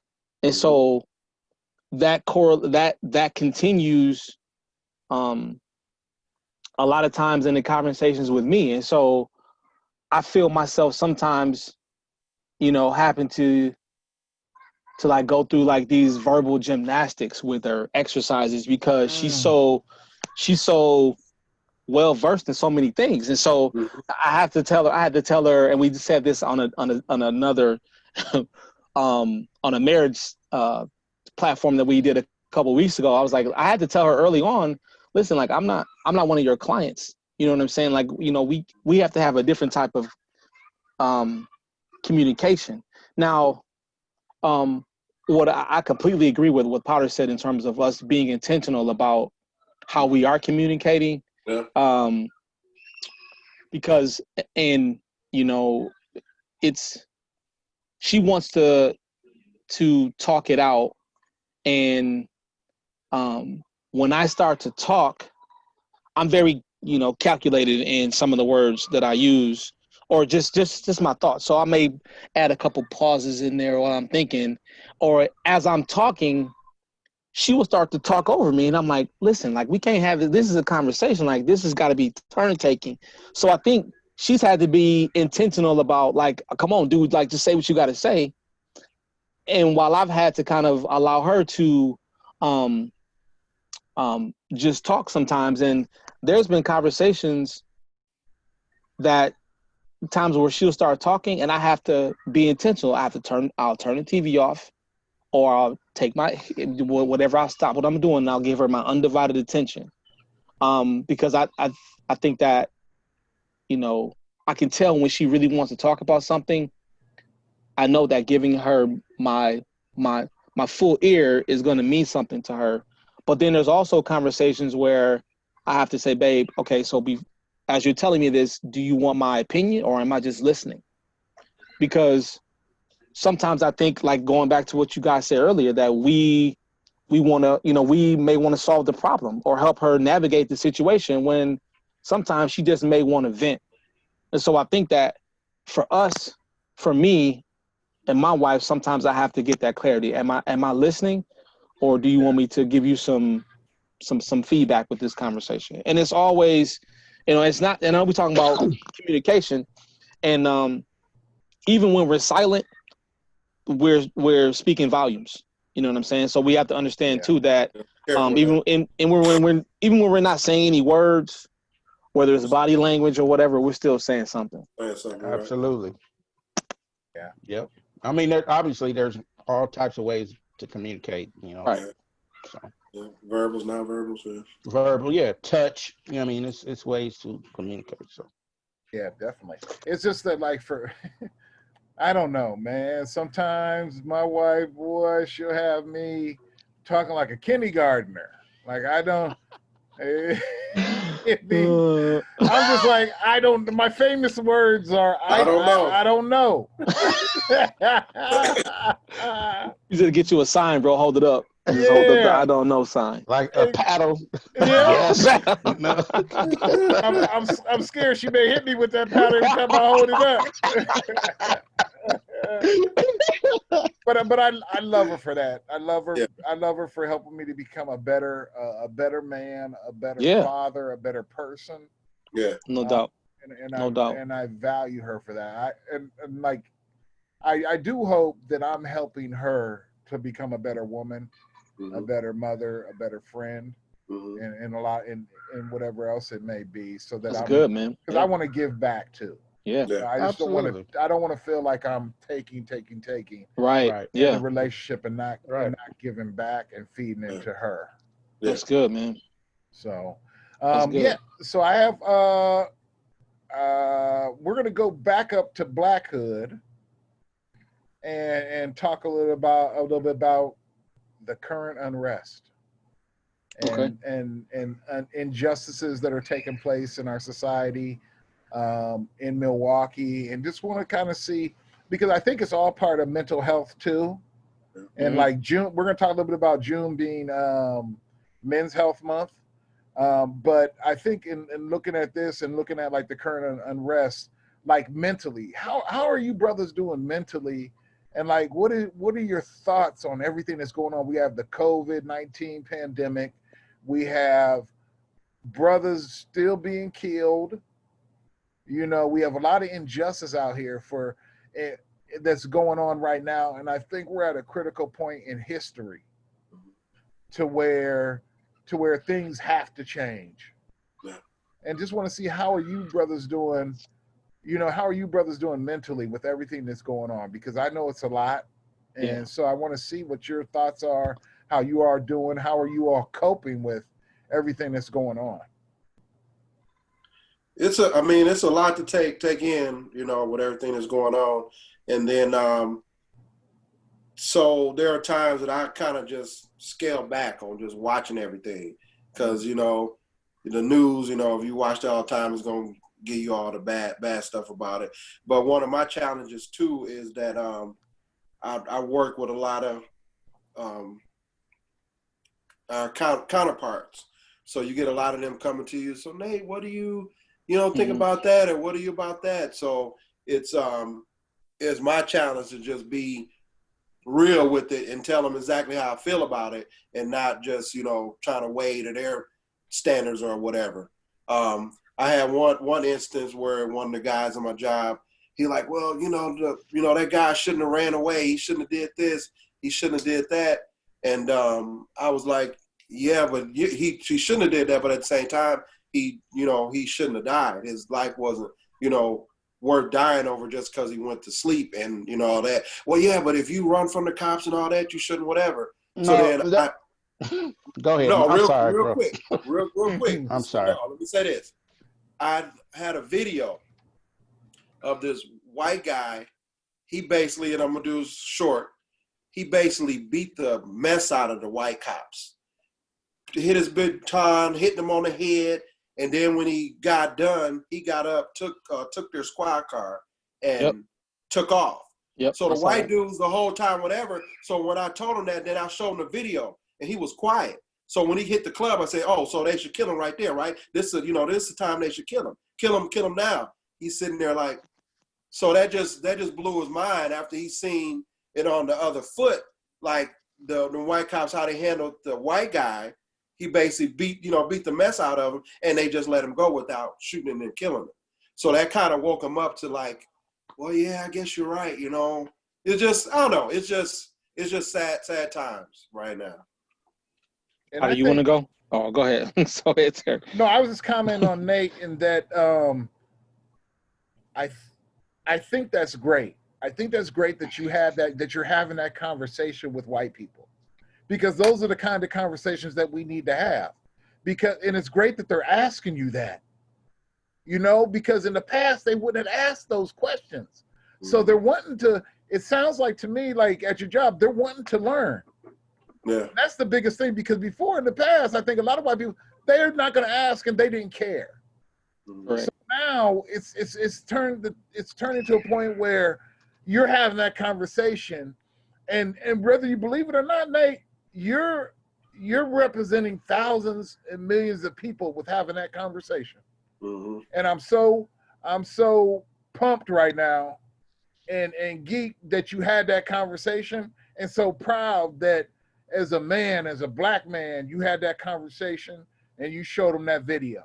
Mm-hmm. Because the conversation you had, it just didn't go to maybe 2 or 3 people, how many other white people you were talking to. Mm-hmm. It went from them to them having a conversation at home, to them having a conversation at a bonfire with other white people and bringing that up.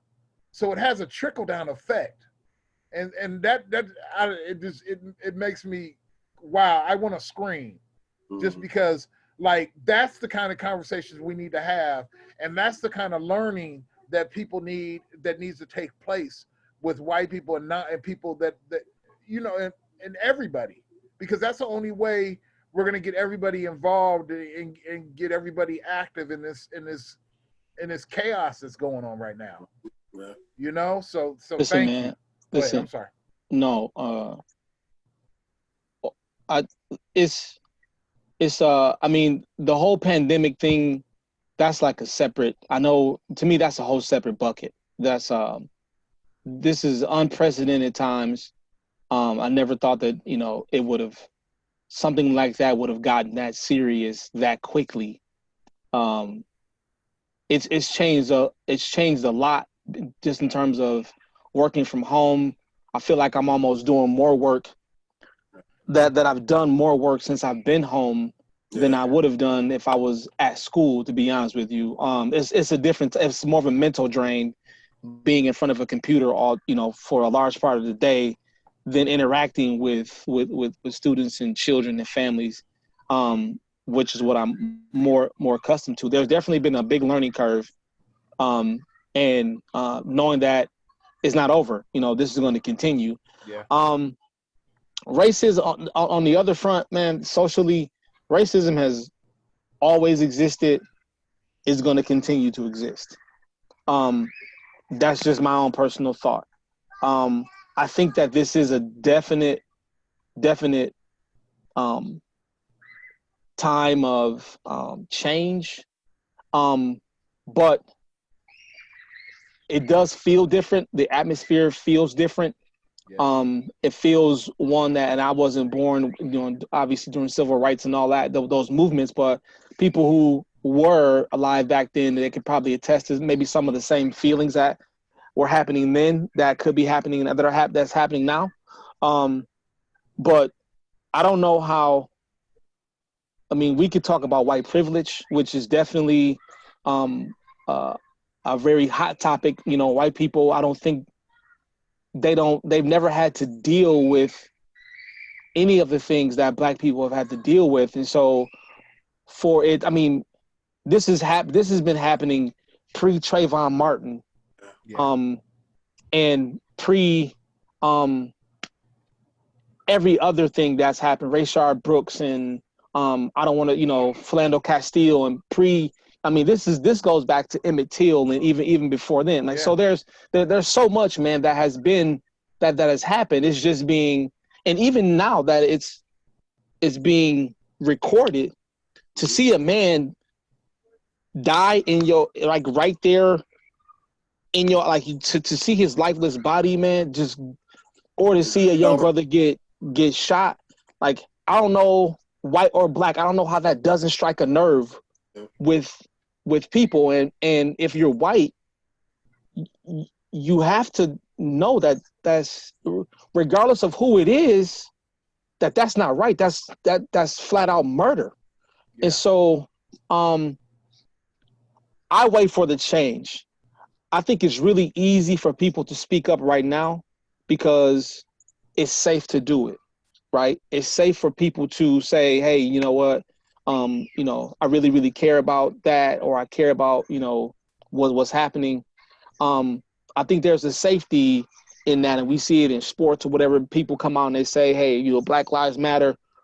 That's great. I'm not saying that they shouldn't say that, but where were they before? And I really, I guess, it's taken a lot of people to have to die for some people to realize what's happening, or that what's happening to Black people is a flat out injustice. So my real question will be, what's going to happen, or what's it going to feel like in 6 months? Yeah. What type of change is going to come down the line? Like last thing I'll say, then I'll give it over to Potter, is that I washed my car a couple weeks ago. This is like 2 weeks ago. I washed my car, and I dried it off, or whatever. Then I pulled out of the car wash, and sometimes when you wash your car, you dry it off. You still get those wet spots that come from the side mirror or whatever. So I pulled over, and I was in Mequon. I pulled over on the side street to hop out the car and wipe it down a little bit more. And so when I hopped out the car, it was a white guy turning the corner, and he slowed down to a crawl, and was looking at me like, what are you doing? Are yours? He was looking at me like, what are you doing? And so in my mind, I'm like, with this cat, like, okay, what's about the, like, dude, like, what you looking at?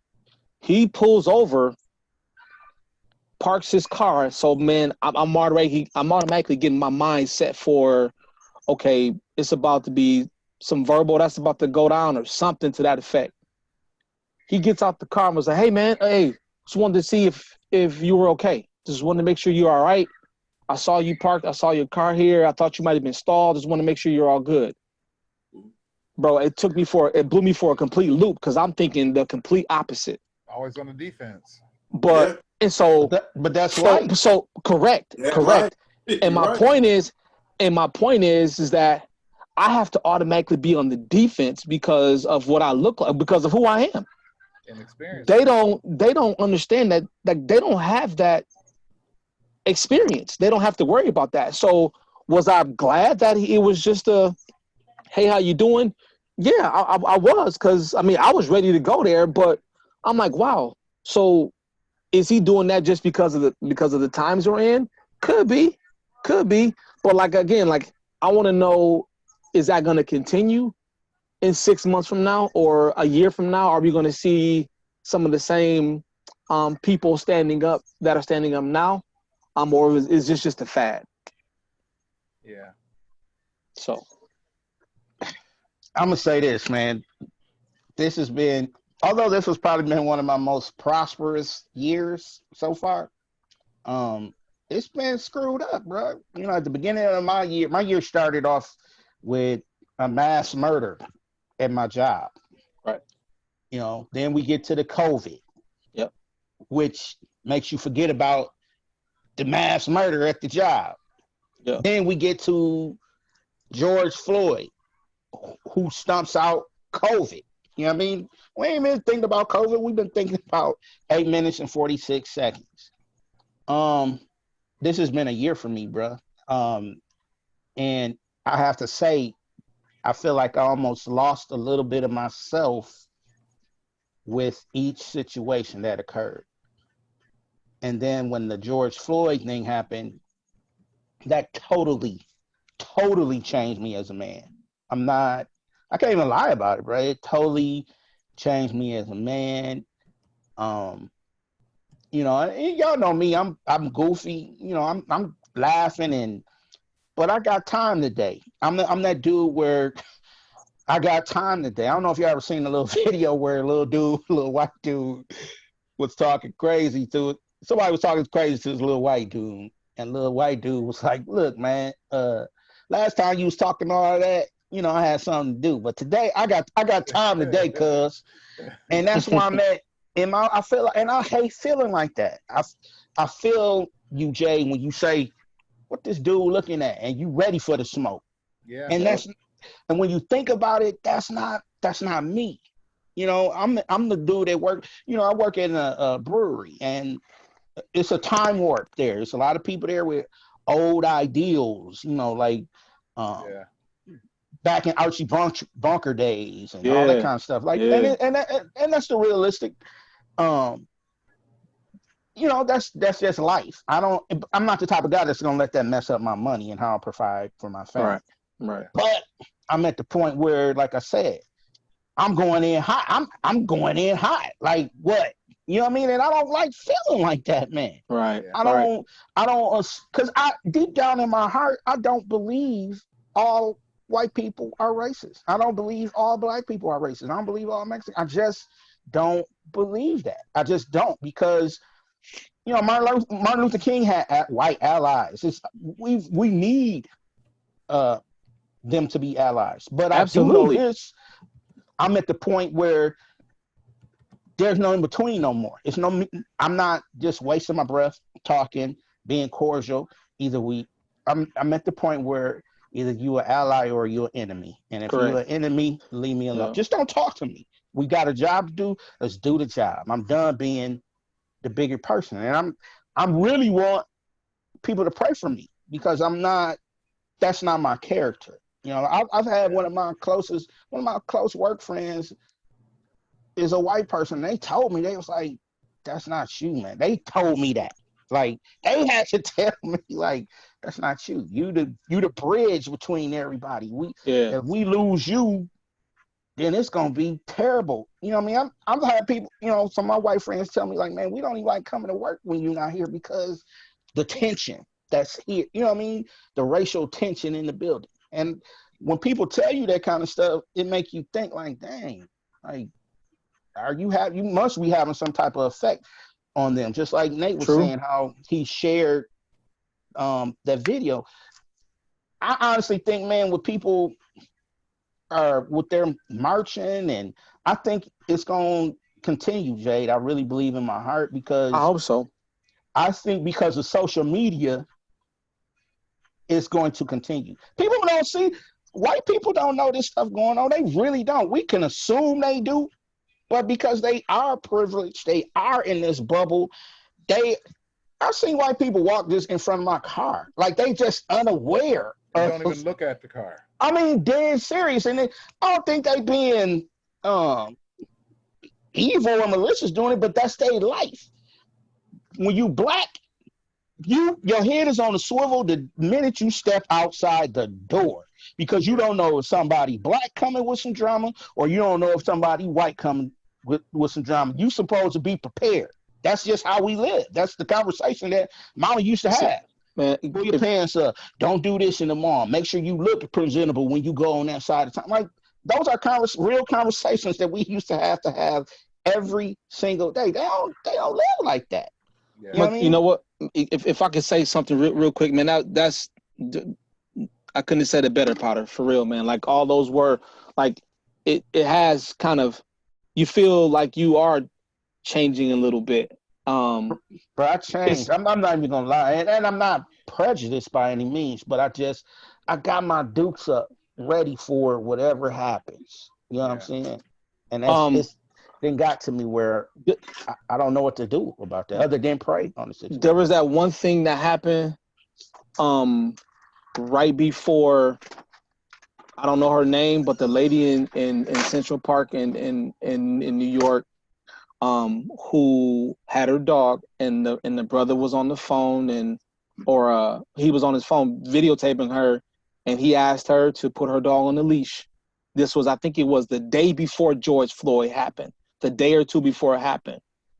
But that, to me, what she did was, there's nothing that compares to a man dying or being murdered. What was so bad about that, bro, is, not to cut you off, is yeah, go ahead. She intentionally done that, and she knew the results of that. That's my point. That's my exact point, Potter, is that she intentionally took a relationship that she knows from social media or from CNN or from Fox News or whatever, that has been frayed, that has been so fragile over the last 5 to 10 years, black men and police, and she used that to her benefit, dog, and lied about it.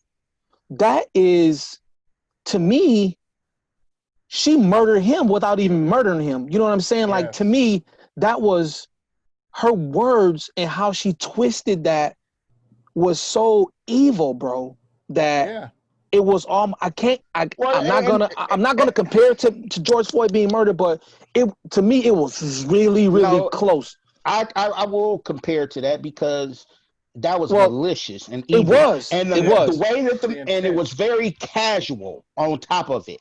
Absolutely. The way that police officer had his hand in his, I almost cursed, in his pocket.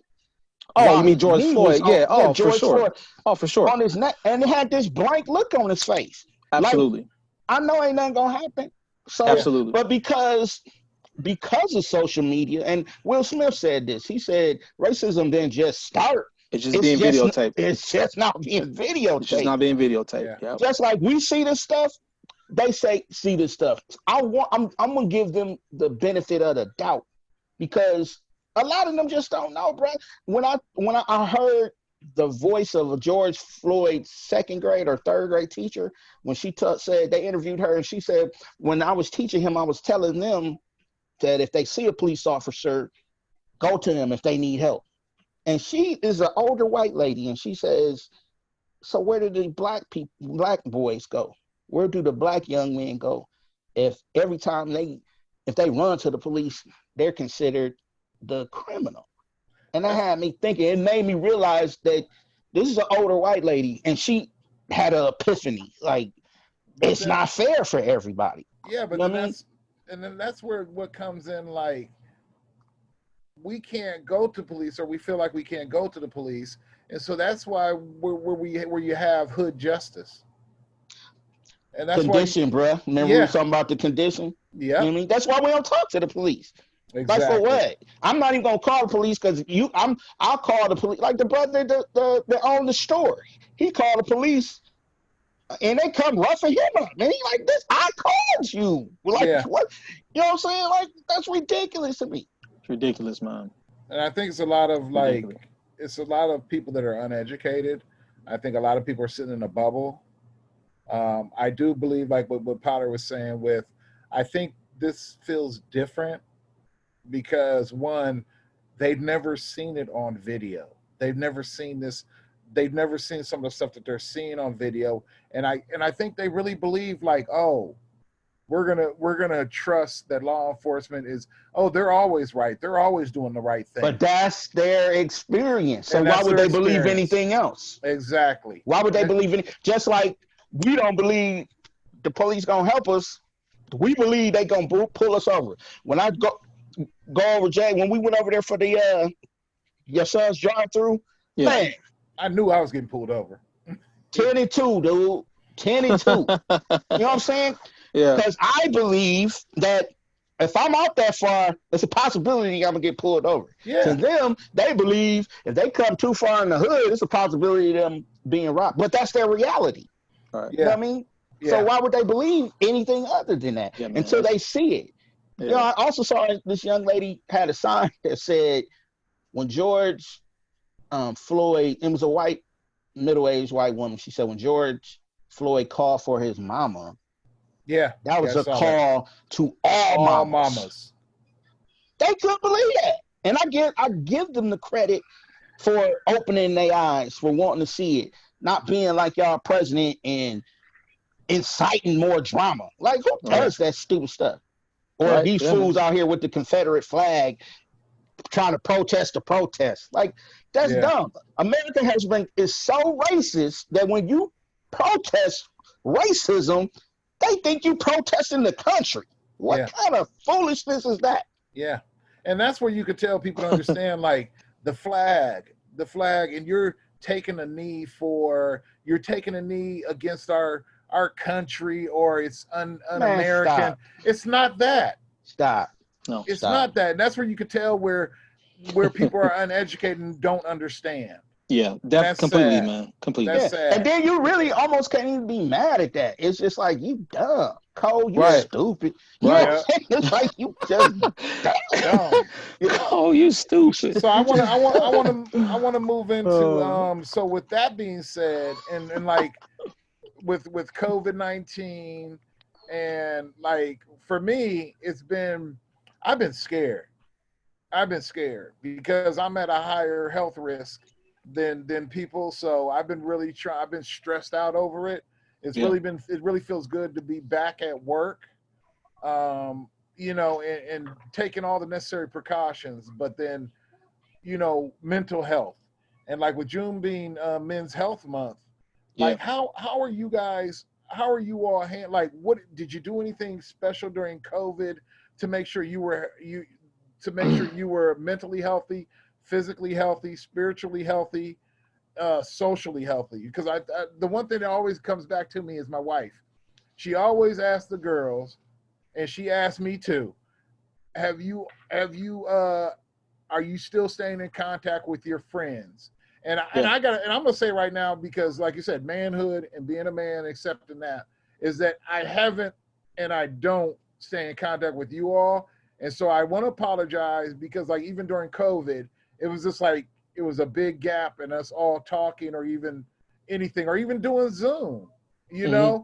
And I want to apologize on my part because because and I'm thinking about what Rashida said, like it's important to still stay in contact socially, and still be in contact and connect, even if it's, hey, what you doing? Yeah. I know we sent texts back and forth and that was great.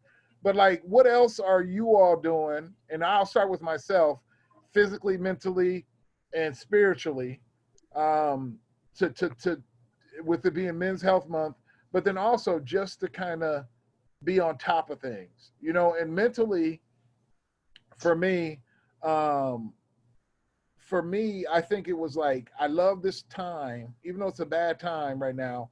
The time to be able to spend with my family. Absolutely. I think that's been the biggest thing. I think we Yeah. built so many different kind of connections. I think physically, I haven't done everything. I think I've been eating better. But I mean, my wife walks every day. My daughters are doing a good job with their stuff. I don't walk every day, so I'm trying to commit to that. Spiritually, I try to catch stuff on TV, TDJs. I try to I make sure I pray, and so I think it's a combination of all those things for me. I want to do better. I always want to do better. Um, but and sometimes things I got ebbs and flows, Mm-hmm. like in the marriage, ebbs and flows with Yeah. the health. Um, and so it has been a challenge for me. Um, yeah, so that's all I want to share for me. And so, what are you all doing um, to focus in on that mental, spiritual, physical, and social health? You know what, man? Quality time, bro, has taken on a new meaning, for Yeah. sure. And it's even though she can get up, Devona can get up, and she's on the phone or on a computer rather till Mhm. like 4 o'clock, and I'll see her intermittently throughout the house. So even though we're in the same house and we're at home, we have to find time to be able to make time for each other. Um, so whether that's going for a walk, um, just her and I, or going on a bike ride with us as a family, um, or we, when everything initially started back in March, I think we went out, and when we could, and we bought like a whole bunch of board games. And so having that time at home to be able to just play board games, just to kind of, it was a new game night, family game night.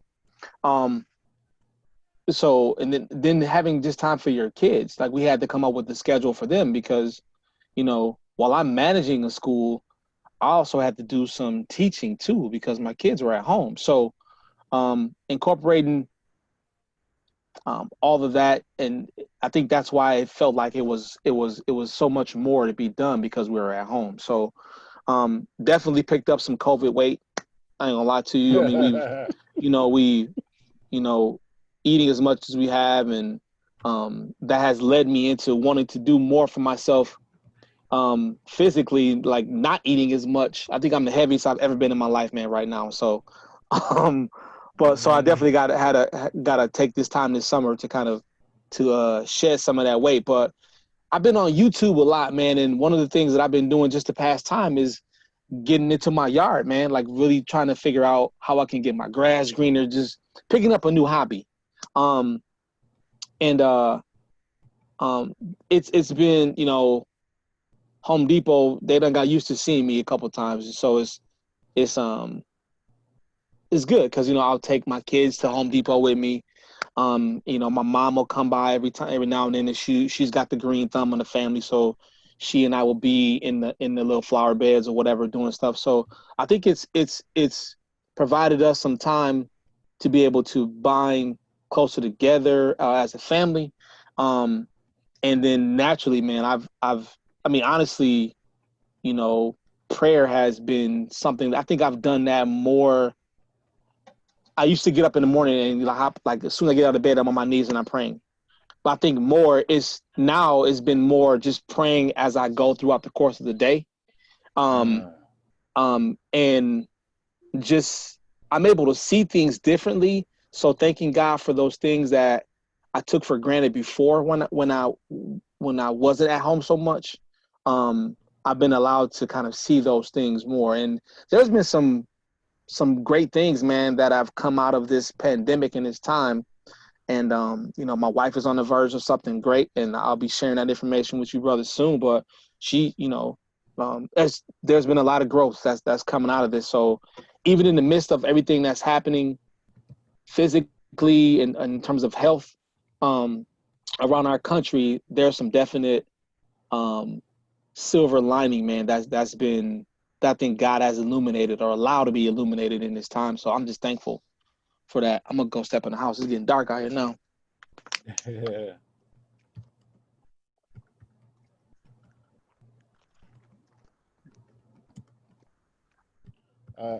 But Nate, you on mute, brother. You're on mute. Yep, you're on mute. Sorry about that. I was going to say, I just want to echo basically the same thing. This has definitely been a time where it has allowed families and the world to go back to the basics. I mean, it caused people where you felt like you had to be so busy that you really don't have to be as busy as you have been. And, you know, places you would run off to go, you know, you can't go there because they either closed, shut down and all that. So it caused you to revert back, like I said, to the basics of just, you know, being at home, the board games and bonding with your family, you know, and all of that. So it's been even though it's been tragic, you know, I thank God that, I don't think none of us was affected. Like we don't know nobody like in our immediate that has died from it. Yeah. But even though it's been tragic in that sense, it caused families to just come together more, I think. So, and it caused families to not come together because some people found out they couldn't get along. You know, they had to be forced together. So I think it opened up a lot of eyes, you know, to everything. And then I was going to dig in with the racial thing. I think the racial issue has even hit harder because everybody is home from the COVID. Because I remember, you know, back in, you know, Rodney King, we didn't have videos of black people getting beat and all them cops got off free. But now that everybody is on the same level field, you know, losing jobs and at home, everybody at home, now they see everything in a different light. So I think this is really going to, you know, change some things and open up, you know, how people view the injustice that's going on. So it's just helped me to kind of try to get to know myself a little bit better, you know. So yeah.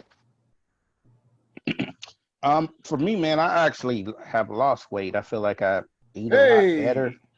Lost weight. right, all right. I found it, bro. I think you know, just eat better, don't eat as much, and I'm getting more rest. I just think that for me on that end is a good thing, but I just recently been going to, if I go to a store outside of my routine, we've been going to Home Depot a lot, Home Depot, the grocery store. If I go somewhere outside of my normal routine, I find myself having anxiety and wanting to hurry up and like I can't breathe. I gotta go, get out of there. So, I too am high risk. I'm diabetic, high blood pressure, and I had asthma. So I ain't trying to go nowhere. You know what I mean? Right. But when I do go somewhere, I definitely have my mask on. I have rubber gloves. Um, I got travel Lysol in the car. I have alcohol, hand sanitizer. So I'm just kind of being, um, Yeah. it might be a little overkill to some people, but I'm Nah, doing nah, it's everything not. Nah, They it's not. overkill. that I have to do to protect myself. So, um, but I have had, I get up in the morning, Tasha and I have coffee and talk. We'll have movie night. We play games. We do. It's just slowed me down, to be perfectly Mhm. honest with you, and it kind of just showed me Mhm. that I don't have to run as much as I do. Yeah. Right, It Exactly. right. also showed me that because I hadn't worked any overtime, and y'all know how Hmm. I am about my overtime money, so Wow. I ain't been working on overtime. So I've been like, Wow. because I realized that they keep saying that not getting it, a big part of not catching it is rest. Yeah. So Tasha was like, well, if you're gonna work, I need you to scale back because they worry. So Yeah. Yeah. straight 40. So I can't even. But again, it just showed me that I can work 40 hours. We'll be straight. Yeah. I can be at the house. I ain't got to run constantly and Yeah. Yeah. find stuff for us to do. Ain't got. And then it also took me. It also has had a sense of nostalgia on me where. When I was a kid, I would come home from somewhere and my grandmother cooking or my mother was cooking. Where Hmm. we don't do a whole bunch of pick. We might pick up something once a week, twice a week, but we cook more Right. Mhm. than Yeah. where we used to just Tasha would just cook maybe once or Sunday and maybe twice Yeah. during the week. You know what I mean? But saving money, Yeah. so because you can't do Yeah. nothing. Right. You know what I'm Yeah. saying? Yeah. So Makes a Yep. difference. it's only thing I miss is the interaction with y'all. Yeah. Um, you know, I had the best birthday party ever, and it was me by Yeah. myself, dog. You know what I mean? It just showed you that Yeah. you don't have to do all of this stuff to have a Yeah. great time. You know what I'm Yep. Yeah. saying? So, you Yep. know, Real talk. I it's have it's it's been some pros and some cons to it, but I'm Yeah. all right though, either way. You know Yeah. what I'm saying? I That's have what's up. I have a question for you all. It can be quick. So you talked about anxiety, and Hmm. like I really, really, really have had my level of anxiety has went up since COVID, and with the Black Lives Matter movement and all this injustice. I feel like I'm at like a top level in terms of anxiety every day. Every day I mean one night I was sitting on the couch and I look over at my hand. Why in the hell do I have my hand balled up in a fist? Wow. And my whole body is tense. And it's Gotcha. just like I'm trying to deal with that too and just kind of notice it and be aware of it. But I found myself having a lot of tense days. And I was wondering, have you all felt that way too? Or am I just crazy? I don't I'm think gonna you crazy, real man. quick. Go ahead, Yeah. Nate. No, go ahead, Now Nate. I'm gonna real quick. Mine been a little different, Terry, because some of y'all too. I've been like an essential worker, so I've been going to work every day, even though I'm cautious. It's like even though things have drastically changed, it hasn't changed. Basically, you know what I mean? I'm Yeah. still going to work every day, and I don't have too many underlying health issues that I deem like right away that I need to be cautious about. So I'm kind of different in that area. Okay. Wow. I know I've Yeah. been having it, bro. I mean, and like we essential to the brewery, but my issue is I'm in there doing everything right, and my coworkers ain't washing their hands, and they still all in your face talking. I'm like, man, get away from me, dude. Back I don't up. want to catch it. If I catch it, I want to catch it from one of y'all because we Right. decided to have a social distancing dinner or something like that. I Yeah. know y'all. I know that y'all are clean and doing what's necessary in your house, and I don't know these people like that. They my coworkers. They ain't like my friend. Not all, obviously you got friends Yeah, at work, but Yeah. like I've been having anxiety where I've been can't breathe or just Yeah. That's kind of real, panic man. attack. So, but you know, like I said, I've always had anxiety, just period. Um, and then it kicked up when my mother died. Then, you know, once that simmered down, it stopped. But then when this COVID stuff started, it's just Yeah. it's different. It's a totally Yeah. different thing. Especially when you see people not doing what they're supposed to be doing. Like That's that's exactly where I was gonna go, man. It's like the fear.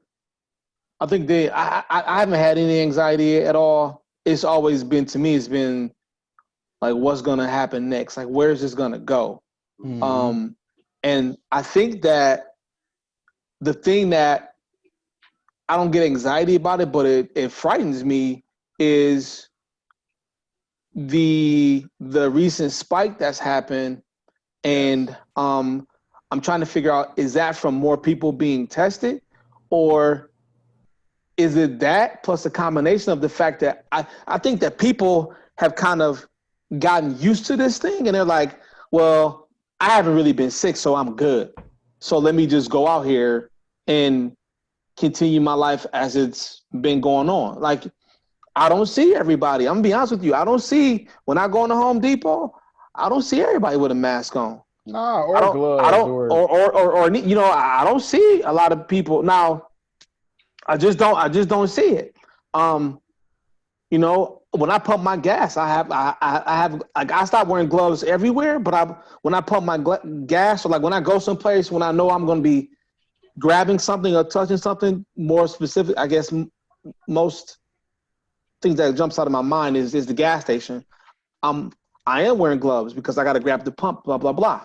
But then I'm cognizant of taking my gloves off before I open my door so I can get back in the car. So I've gotten to that point, but it just feels like people have gotten lax with it.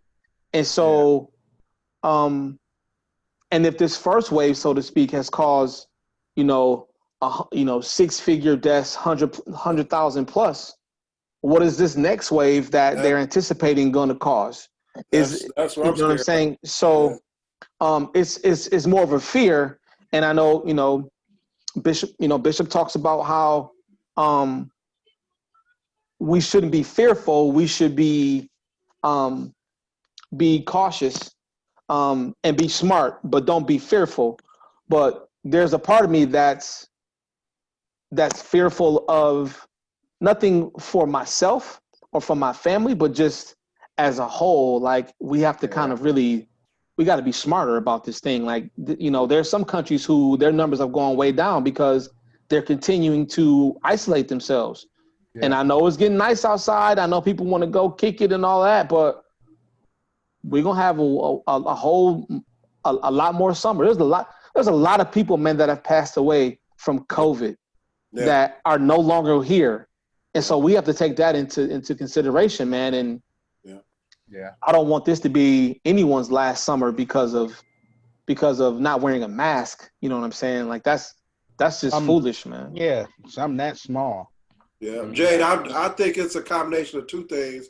I think it's one, definitely people got lax, real lax. And I think two, we're going to find out that all the protesting is going to have caused a lot of that to come back again. And then also they say history repeats itself, you know, and this is a repeative of like the bird flu.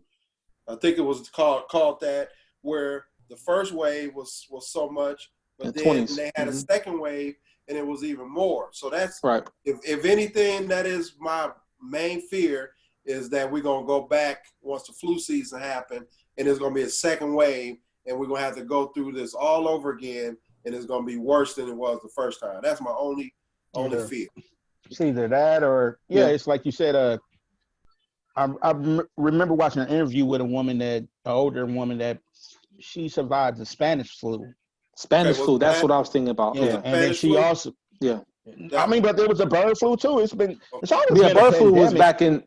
the bird flu was back in 2005, I think it was. You're talking about the one that was 1918. That's the Spanish flu, I believe. That's the Spanish flu. Yeah. Well, this lady survived the Spanish flu and she got COVID and survived that. So you know, it's a lot going on right now, man. And I want to do my part to not give it to anybody. You know, I Yeah. don't take that stuff lightly. I think that Yep. I just want to do my part. That's why I keep my mask and my gloves, and No doubt. I just want to do my part. And I would hope that everyone else would want to do theirs. Yeah. But Definitely. it don't really look that way. You know what I Yeah. mean? Sometimes.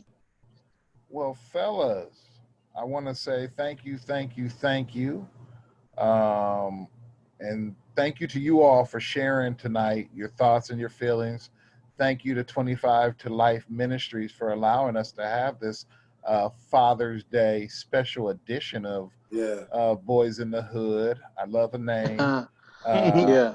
What we'll do, I'm Terry Evans, and you all want to introduce yourselves? Yes, sir. I am Jade Cottrell. Taurus. I'm a Meredith Jefferson. Y'all can call me Potter. I'm a Gemini. And Uh, I'm Nathan Wade, the husband of Shalon Wade. absolutely. All right, and so we want to say God bless you to all of those that will be watching this video. We hope that this conversation helps someone Yes. Yeah. or some couple.